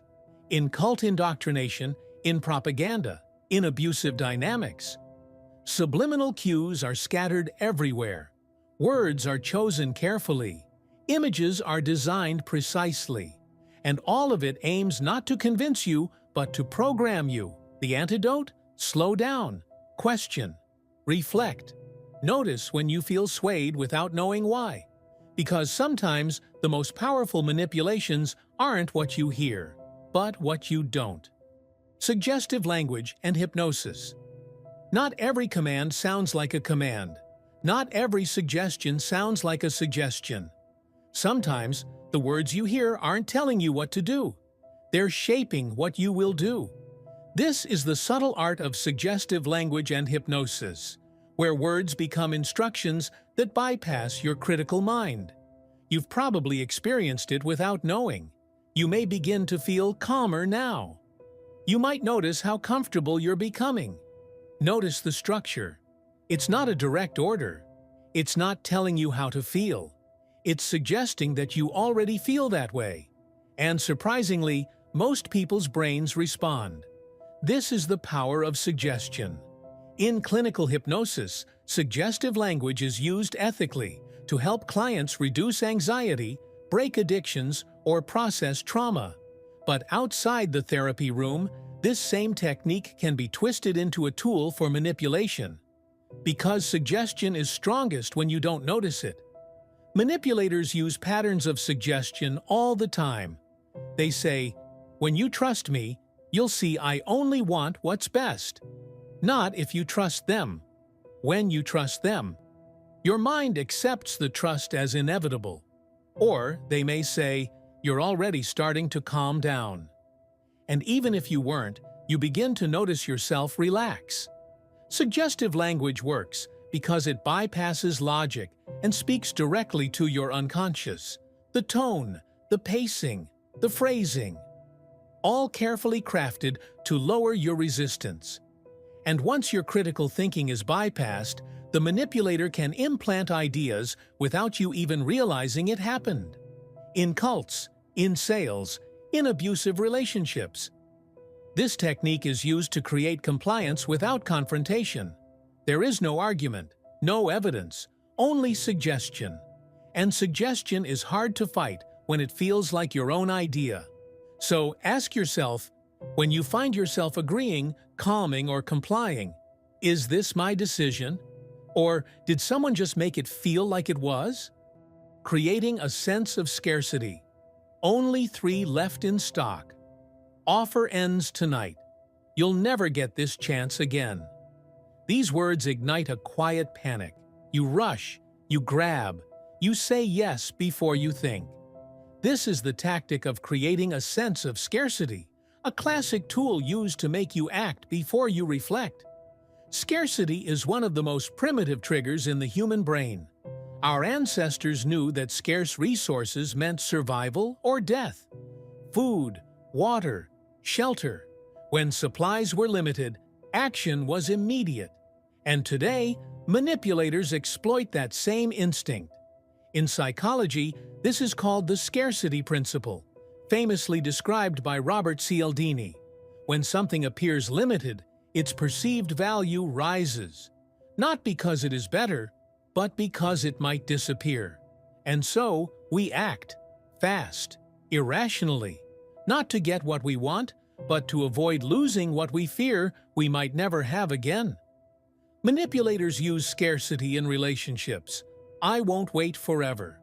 Others would be happy to take your place. In business, limited time offer. Only 5 left in stock. In cults, this is your one chance for salvation. They know that scarcity creates urgency, and urgency makes you obedient. Scarcity makes people accept bad deals, stay in bad relationships, and commit to dangerous choices. Not because they want to, but because they are afraid to lose the opportunity. And often, the scarcity was never real. It was a story, a trick, and you were supposed to believe it. True choices are made in calm, not in panic. If someone forces you to rush, to act now, pause. Ask, is this really scarce? Or is someone making it feel that way? Because the most valuable things in life rarely come with a countdown timer. Bandwagon effect manipulation. Everyone is doing it. Everyone agrees. Don't be left behind. Few sentences are more effective at making people comply. Because deep down, humans hate being the only one who says no. This is the bandwagon effect, the tendency to adopt beliefs, attitudes, or actions simply because others have. Evolution made this instinct for a reason. If the tribe ran from danger, you ran too. It didn't matter if you saw the threat. You trusted the group, and today we still do. Crowds signal safety. Trends signal acceptance. But manipulators use this instinct against you. In sales, thousands have already bought it. Our most popular package. In relationships, everyone agrees I'm right. In cults, look around. No one else is questioning. The bandwagon effect is subtle but devastating. It silences doubt by making you feel alone.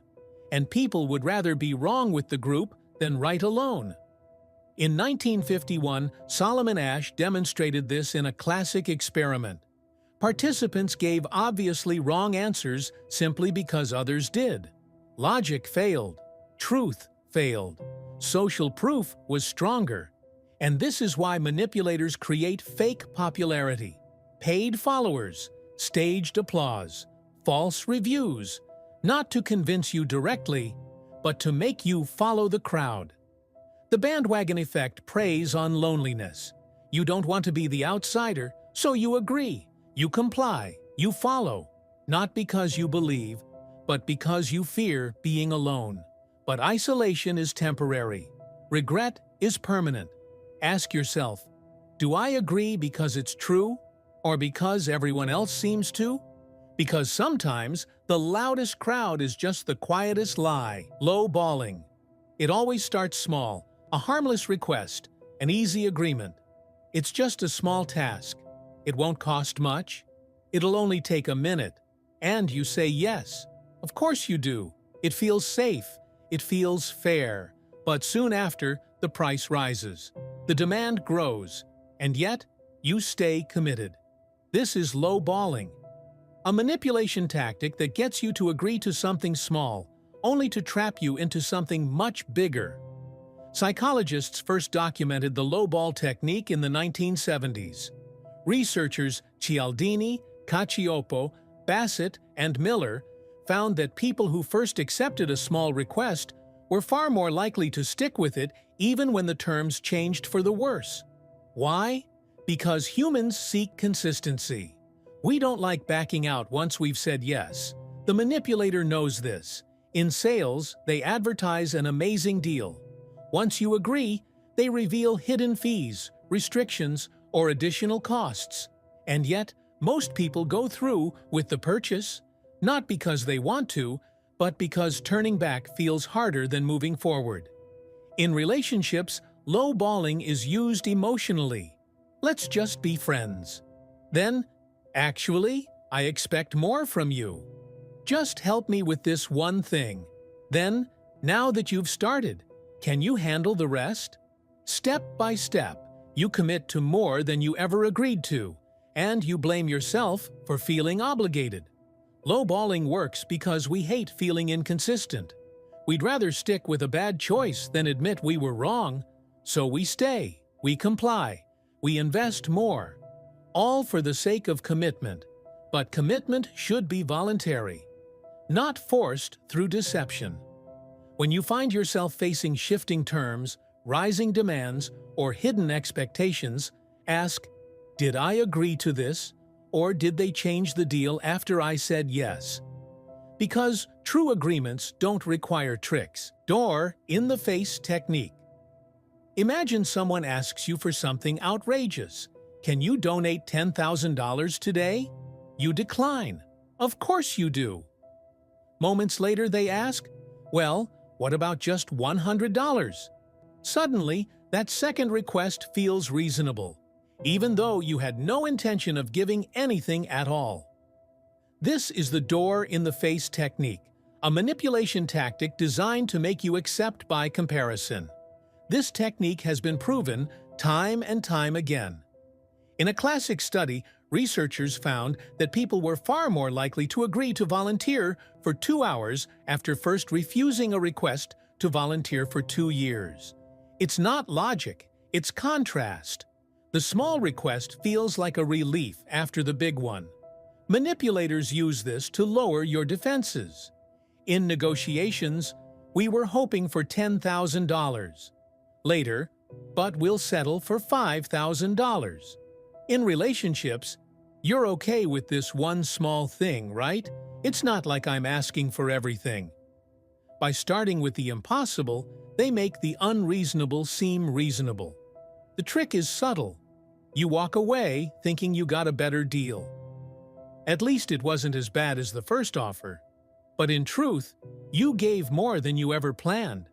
Not because you wanted to, but because they controlled the frame.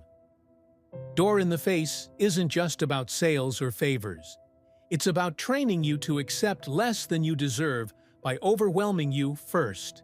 And once you start accepting small, reasonable requests, the manipulator will keep pushing. The only defense is awareness. When you feel relief after saying no to a big request, pause, ask, am I agreeing to the second offer because it's fair, or because it feels small in comparison? Because not every compromise is fair.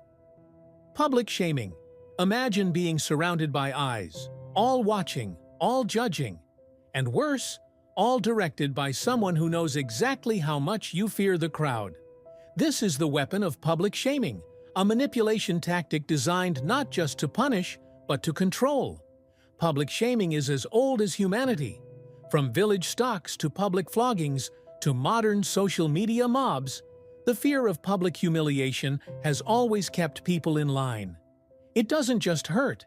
It isolates, it silences, and manipulators have always known how to use it. In toxic relationships, shaming happens in front of friends and family. Tell them what you did. Everyone here knows how selfish you are. In workplaces, managers call out employees in front of colleagues. In cults, members are forced to confess in front of the group, not to heal, but to control. Studies show that public humiliation activates the brain's pain centers. The emotional pain of public shaming is processed similarly to physical injury, and yet many victims stay and comply. Why? Because the fear of being cast out can feel worse than the humiliation itself. The manipulator uses this to reshape behavior. You apologize when you did nothing wrong. You comply to avoid another public scene. You stay quiet to avoid the spotlight, and little by little, you lose your voice. Public shaming isn't about teaching, it's about conditioning, to make sure you obey not because you agree, but because you fear the crowd. And manipulators count on that fear. But shame is only powerful when you accept its rules, when you refuse to internalize their judgment, when you step forward instead of hiding. The crowd loses its grip, because no one controls you if you no longer fear their eyes. Cultivating false. At some point, you may wake up and barely recognize yourself. Your dreams feel foreign. Your beliefs feel borrowed. Your voice muted. And yet, you can't remember when it happened. This is the result of cultivating false identity. A manipulation tactic that slowly replaces who you are with who they want you to be. This process doesn't happen overnight. It is not a single event, but a quiet, persistent reshaping. It starts with compliments, with subtle criticisms, with framing, with gentle corrections. You're not really the ambitious type. You've never been the kind of person who questions. You're just naturally dependent on me. Over time, these words are repeated, reinforced, normalized, and without realizing, you begin to adopt this story as your own. Psychologists call this identity manipulation, the process of altering someone's self-concept by shaping the environment around them. In cults, it's explicit. Members adopt new names, new beliefs, new clothing. In toxic relationships, it's subtle. You drop your passions. You silence your opinions. You adjust your personality to avoid conflict. Slowly, you abandon yourself. The manipulator doesn't tell you to change. They suggest. They model. They reward when you conform and punish when you resist. And soon, you start to think, maybe this is just who I am now. But it's not who you are. It's who they taught you to be. The power of this tactic isn't in force. It's in familiarity.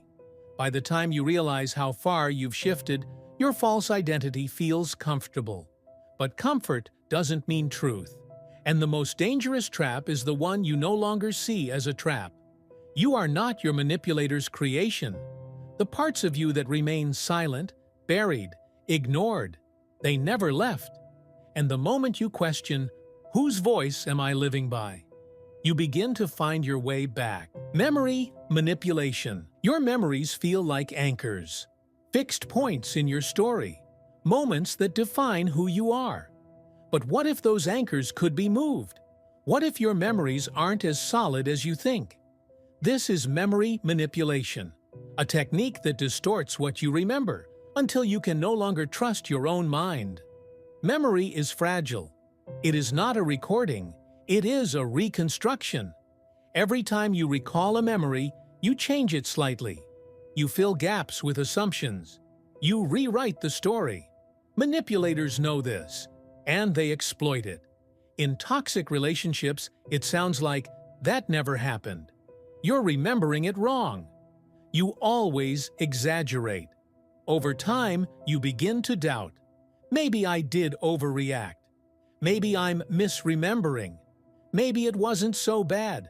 And once you doubt your memory, you doubt your reality. In psychology, this is tied to the concept of false memories, studied extensively by Elizabeth Loftus. Her research showed how easily memories can be planted, reshaped, or erased through suggestions. If someone you trust or fear insists that something happened differently, your brain may rewrite the event to match. Not because you're weak, but because your brain wants coherence. Manipulators don't need to rewrite the whole story. They only need to cast enough doubt that you begin to question your own perception. And once you lose trust in your memory, you lose your ability to resist. Because if you can't trust what you remember, how can you defend yourself? But memories can also be reclaimed. If you feel confused, if you feel uncertain, pause, document, reflect, seek outside perspectives. Because memory may be fragile, but it is also recoverable. And the moment you trust your own story again, the manipulator's power begins to crumble. The Pygmalion effect. What if the expectations of others could shape who you become? Not through commands, not through rules, but through belief. This is the Pygmalion effect. When the beliefs someone holds about you become the blueprint for how you see and act in the world. The phenomenon was named after the ancient story of Pygmalion, a sculptor who fell in love with a statue he created, a statue that ultimately came to life. But in psychology, it refers to something far more subtle and dangerous. People tend to live up to or down to the expectations placed upon them. In 1968, Rosenthal and Jacobson conducted a landmark study in a school. Teachers were told certain students were gifted, chosen at random. By the end of the year, those students, without any real difference in ability, performed significantly better. Why? Because the teacher's expectations changed how they treated those students, and the students responded. Manipulators twist the Pygmalion effect into a trap. They set low expectations, not to motivate you, but to confine you. You'll never succeed without me. You're too fragile to handle this alone. You're not strong enough to make it on your own. And slowly, you adjust. You shrink. You limit yourself. Not because you truly believe it, but because you've been taught to. In toxic families, this sounds like you've always been the weak one. In abusive relationships, I'm the only one who puts up with you. In workplaces, you're not leadership material. Over time, you accept the script written for you, and you live it. But here's the truth. Expectations shape behavior only if you believe them. The moment you challenge the narrative, the moment you say, "Who says I can't?" you rewrite the story. Because the Pygmalion effect can also be liberation. When you believe in your own potential, you don't just break the cycle, you surpass it. The Zeigarnik effect. Why is it that the things you don't finish linger in your mind longer than the ones you do? The unfinished project, the unresolved conversation, the unanswered question. They echo, they pull at you, they refuse to fade. This is the Zeigarnik effect, a psychological phenomenon that makes incomplete tasks haunt the human mind. Bluma Zeigarnik, a Russian psychologist, first observed this effect in the 1920s. She noticed that waiters remembered unpaid orders with remarkable clarity, but quickly forgot them once the bill was settled. Her studies revealed that the brain does not like unfinished business. It holds on to it, keeping it active in the background until it's resolved. Manipulators use this against you more often than you think. They leave questions unanswered. They give partial explanations. They cut conversations short on purpose. We'll talk about this later. You'll understand someday. Trust me, you don't need to know yet. And you obsess, not because you want to, but because your brain won't let go. This effect fuels gaslighting. By never fully resolving conflicts, the manipulator ensures that you stay mentally trapped. You replay the argument. You analyze their words. You search for answers they never intended to give. And while you are stuck in the loop, they remain in control. The Zeigarnik effect also drives obsessive behavior in relationships, cults, and scams. Unfinished promises, vague threats, open-ended statements, all designed to keep you coming back, chasing closure that may never arrive. But awareness breaks the cycle. Recognize when you are mentally stuck on the unfinished. Ask, is this worth carrying with me? Or am I just caught in the trap? Because sometimes letting go isn't forgetting, it's choosing peace. Reframing failure. You tried. You stumbled. You failed. Or did you? Failure isn't just what happens, it's how it's framed. Manipulators understand that failure can be used as a weapon or as a leash. This is the dark art of reframing failure. Reframing is a psychological tool that alters the meaning of an event by changing the perspective. In therapy, it's used to heal. You didn't fail, you learned.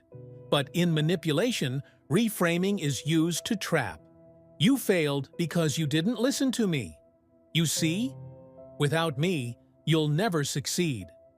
Suddenly, failure isn't a lesson, it's proof of dependency.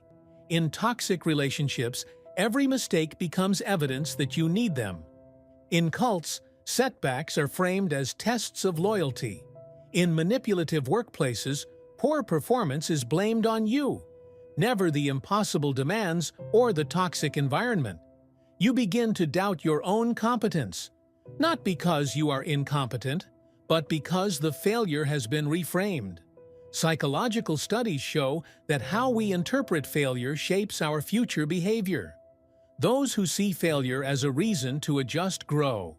Those who see failure as proof of personal inadequacy shrink. Manipulators ensure you choose the second, and the longer you stay, the smaller you feel. Your dreams shrink. Your self-image shrinks, until finally you rely on them for permission to even try. But reframing works both ways. What if you said, "This failure is mine, but so is the lesson"?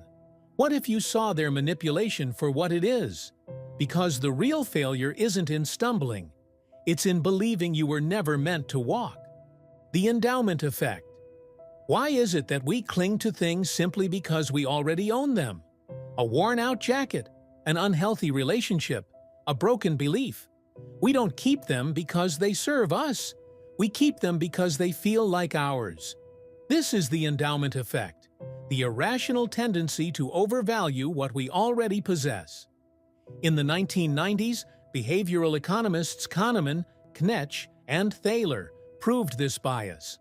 Participants who were given a simple coffee mug valued it significantly more than those who didn't own one.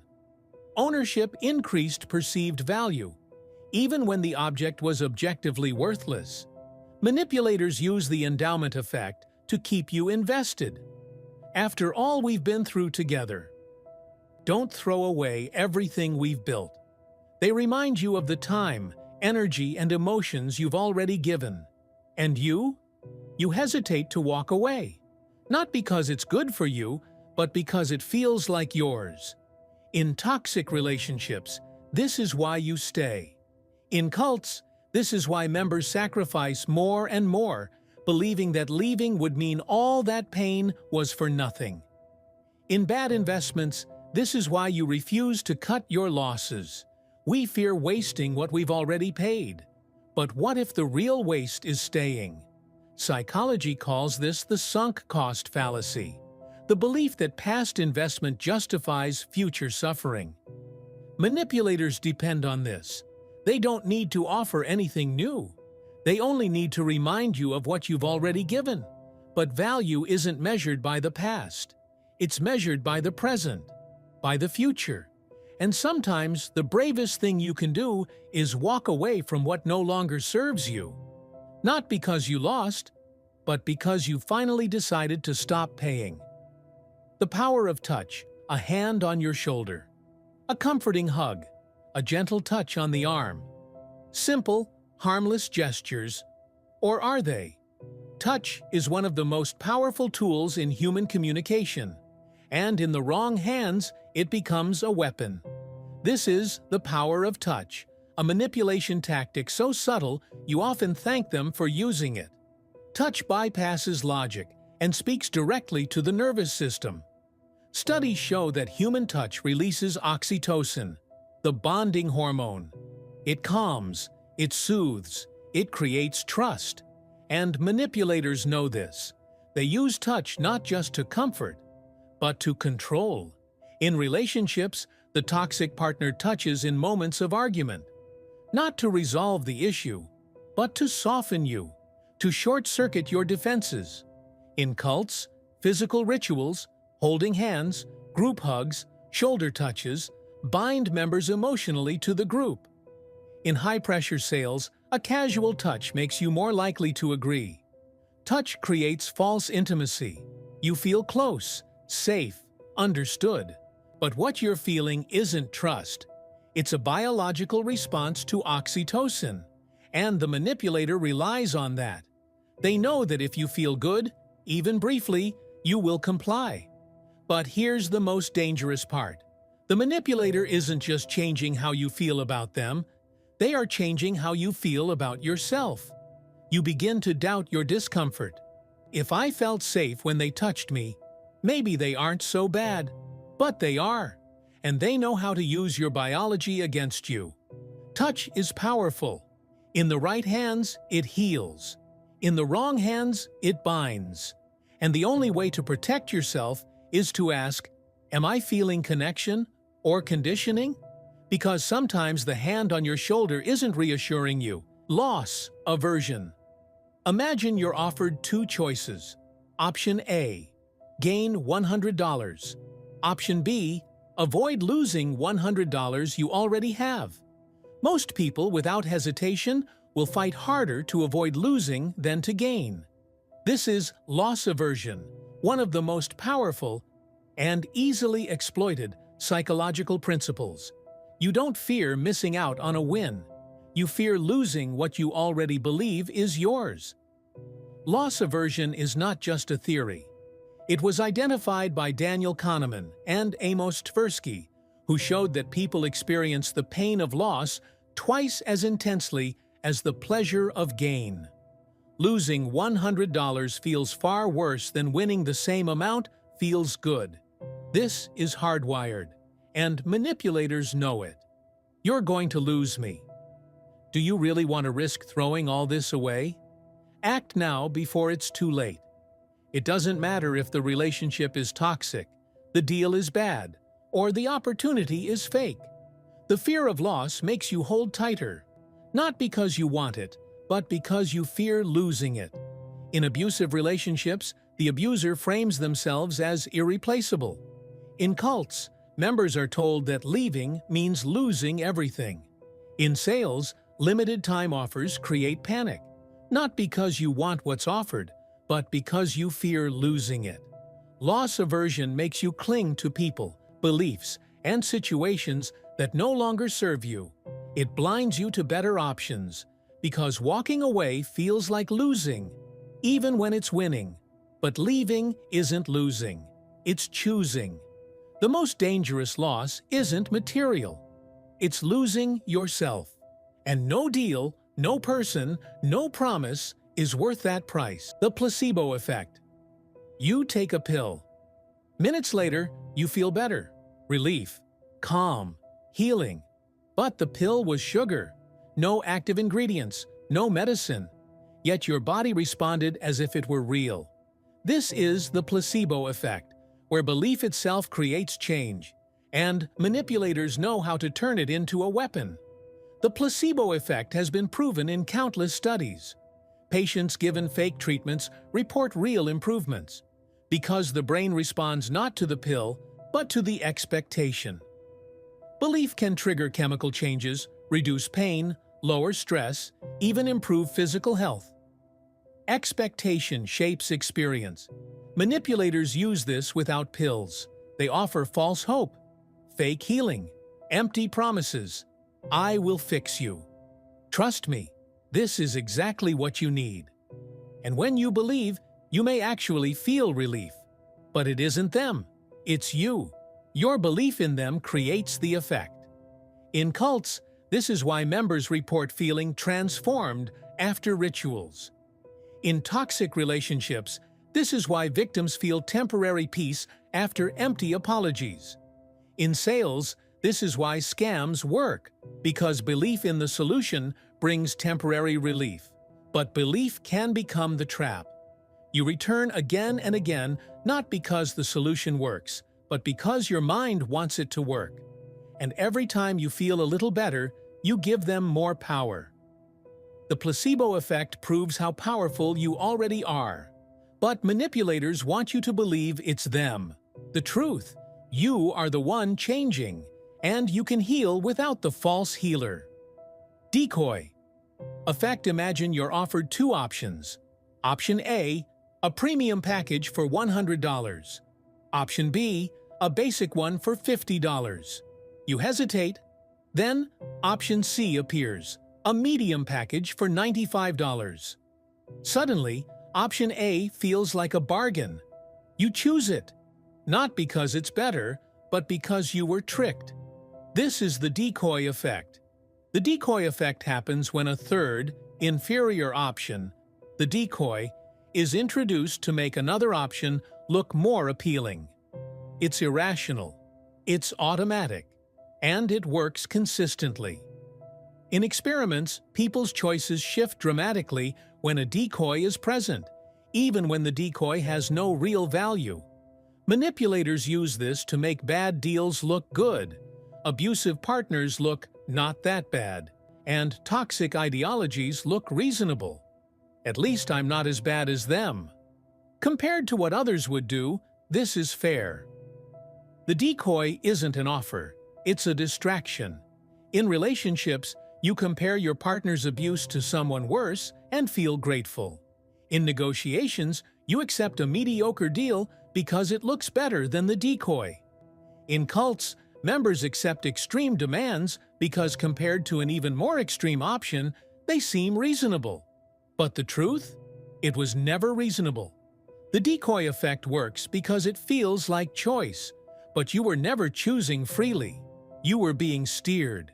Real choice doesn't need a decoy. Ask, do I want this? Or does it just look better than the alternative they showed me? Because sometimes the smartest choice is walking away from the entire table. The IKEA effect. You spent hours building it. Screws loose, manual unclear, frustration at every step. And yet, when it's done, you love it. Not because it's perfect, but because you built it. This is the IKEA effect, the tendency to overvalue things we invest time and effort into. The IKEA effect was confirmed by researchers Michael Norton, Daniel Moshon, and Dan Ariely. People valued homemade projects significantly higher than similar, professionally made items. Why? Because investment creates attachment. The more we put in, the more we feel it's worth. Manipulators use this to trap you. Look at all the effort you've put in. You've sacrificed so much. You can't quit now. And you believe it, because it feels wasteful to leave something you've invested so much into. So you stay. Not because it's worth it, but because you want it to be. In abusive relationships, you've worked so hard on this. In cults, you've already given us so much, don't stop now. In toxic jobs, you've come too far to leave. They don't offer rewards. They remind you of what you already gave. But sunk effort doesn't mean future payoff. It only means you've tried. And trying is not a reason to keep suffering. The IKEA effect is beautiful when it builds meaningful things, but in the hands of a manipulator, it becomes the very chain that keeps you working harder for less. Ask, do I stay because it's valuable or because I built it? Because not everything you build is worth finishing. Time constraints. This offer expires in 24 hours. You need to decide right now.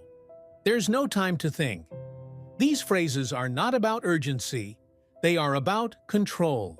This is time constraints, one of the oldest and most effective manipulation techniques.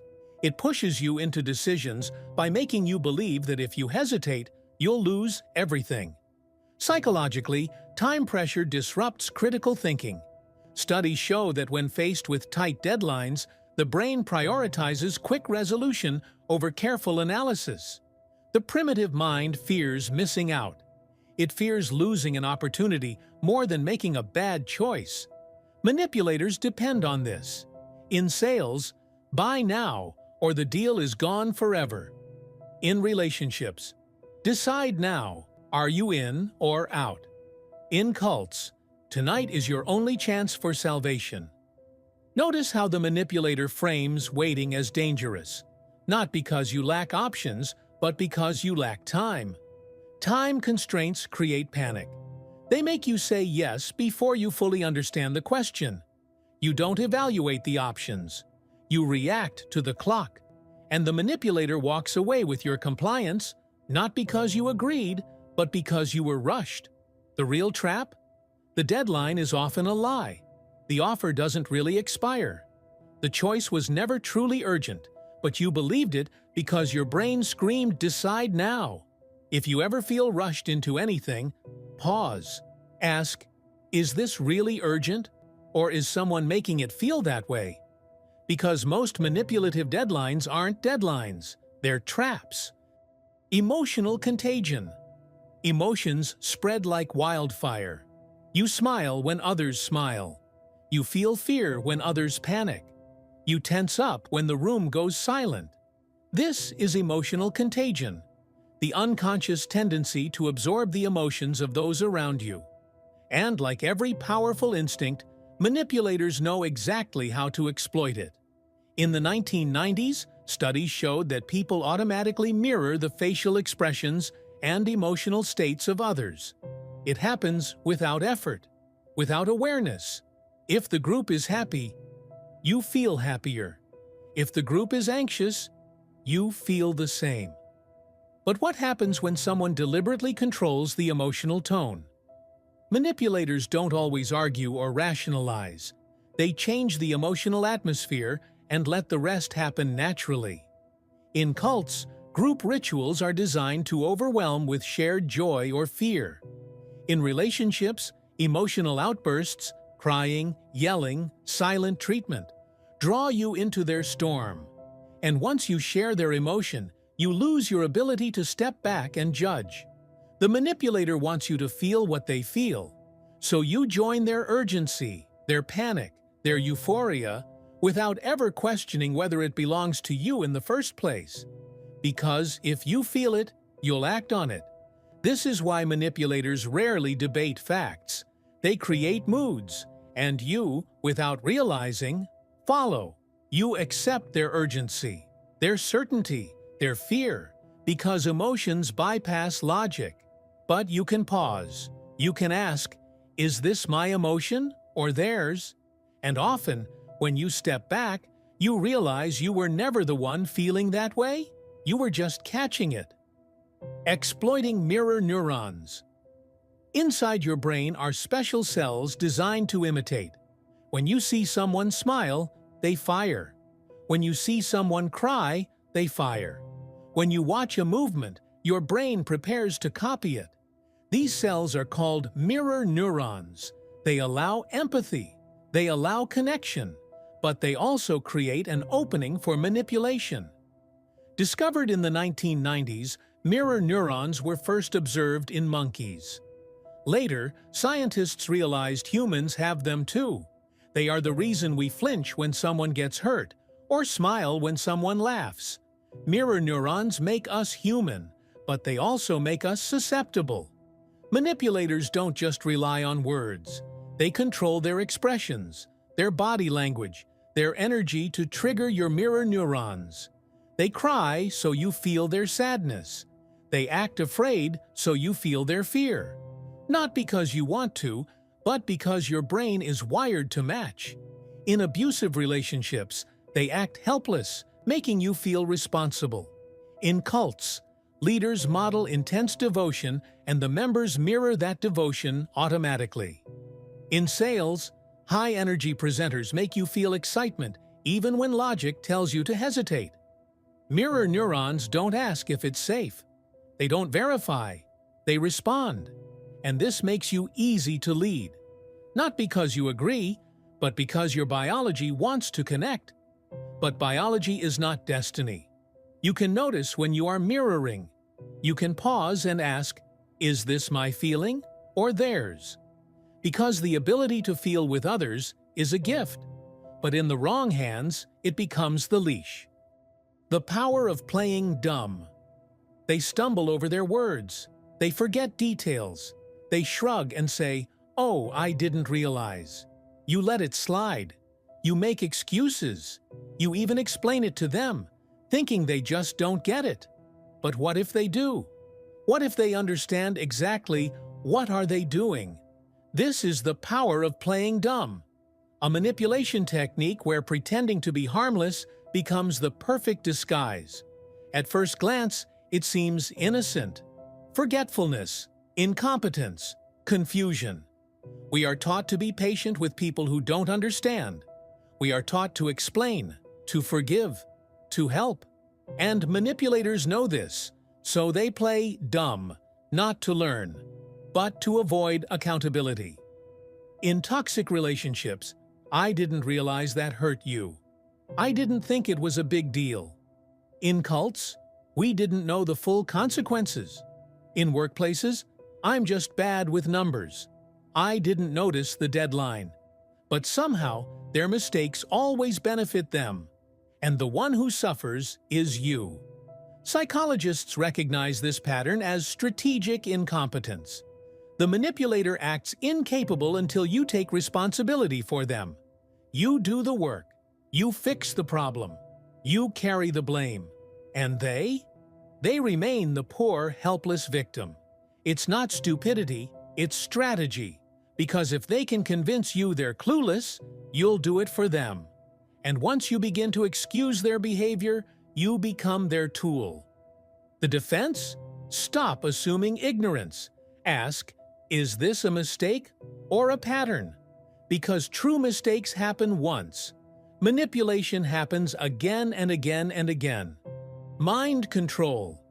It sounds like science fiction. Mind control. Brainwashing. Total domination. But the real danger isn't what you think. Mind control isn't about zombies or hypnotized followers. It's about small, precise manipulations that gradually take away your ability to think for yourself. Psychologists who study coercive persuasion have documented how this works. It isn't instant, it's systematic. Step 1. Isolation. Cut you off from outside influence. Step 2. Dependency. Make you rely on them for approval, information, basic needs. Step 3. Exhaustion. Overwhelm you with conflicting rules, emotional chaos, and constant pressure. And finally, implant the new belief. In cults, this takes the form of rituals, rules, and love bombing. In abusive relationships, it looks like gaslighting, guilt-tripping, and emotional isolation. In politics, it may be propaganda and information control, all leading to the same result. You stop questioning. You stop thinking independently. You accept what you are told. Mind control is not about force. It's about gradually making you feel like there is no other way. And the scariest part? You may believe it's your choice. Victims of mind control don't look like victims. They defend their abuser. They defend the cult. They defend the system. Because their mind has been rewired to believe that staying is survival. The key to resisting mind control is not strength, it's awareness. Ask yourself daily, whose voice is this? Do I believe this because I chose to, or because I was trained to? Because freedom isn't just walking away, it's reclaiming your mind.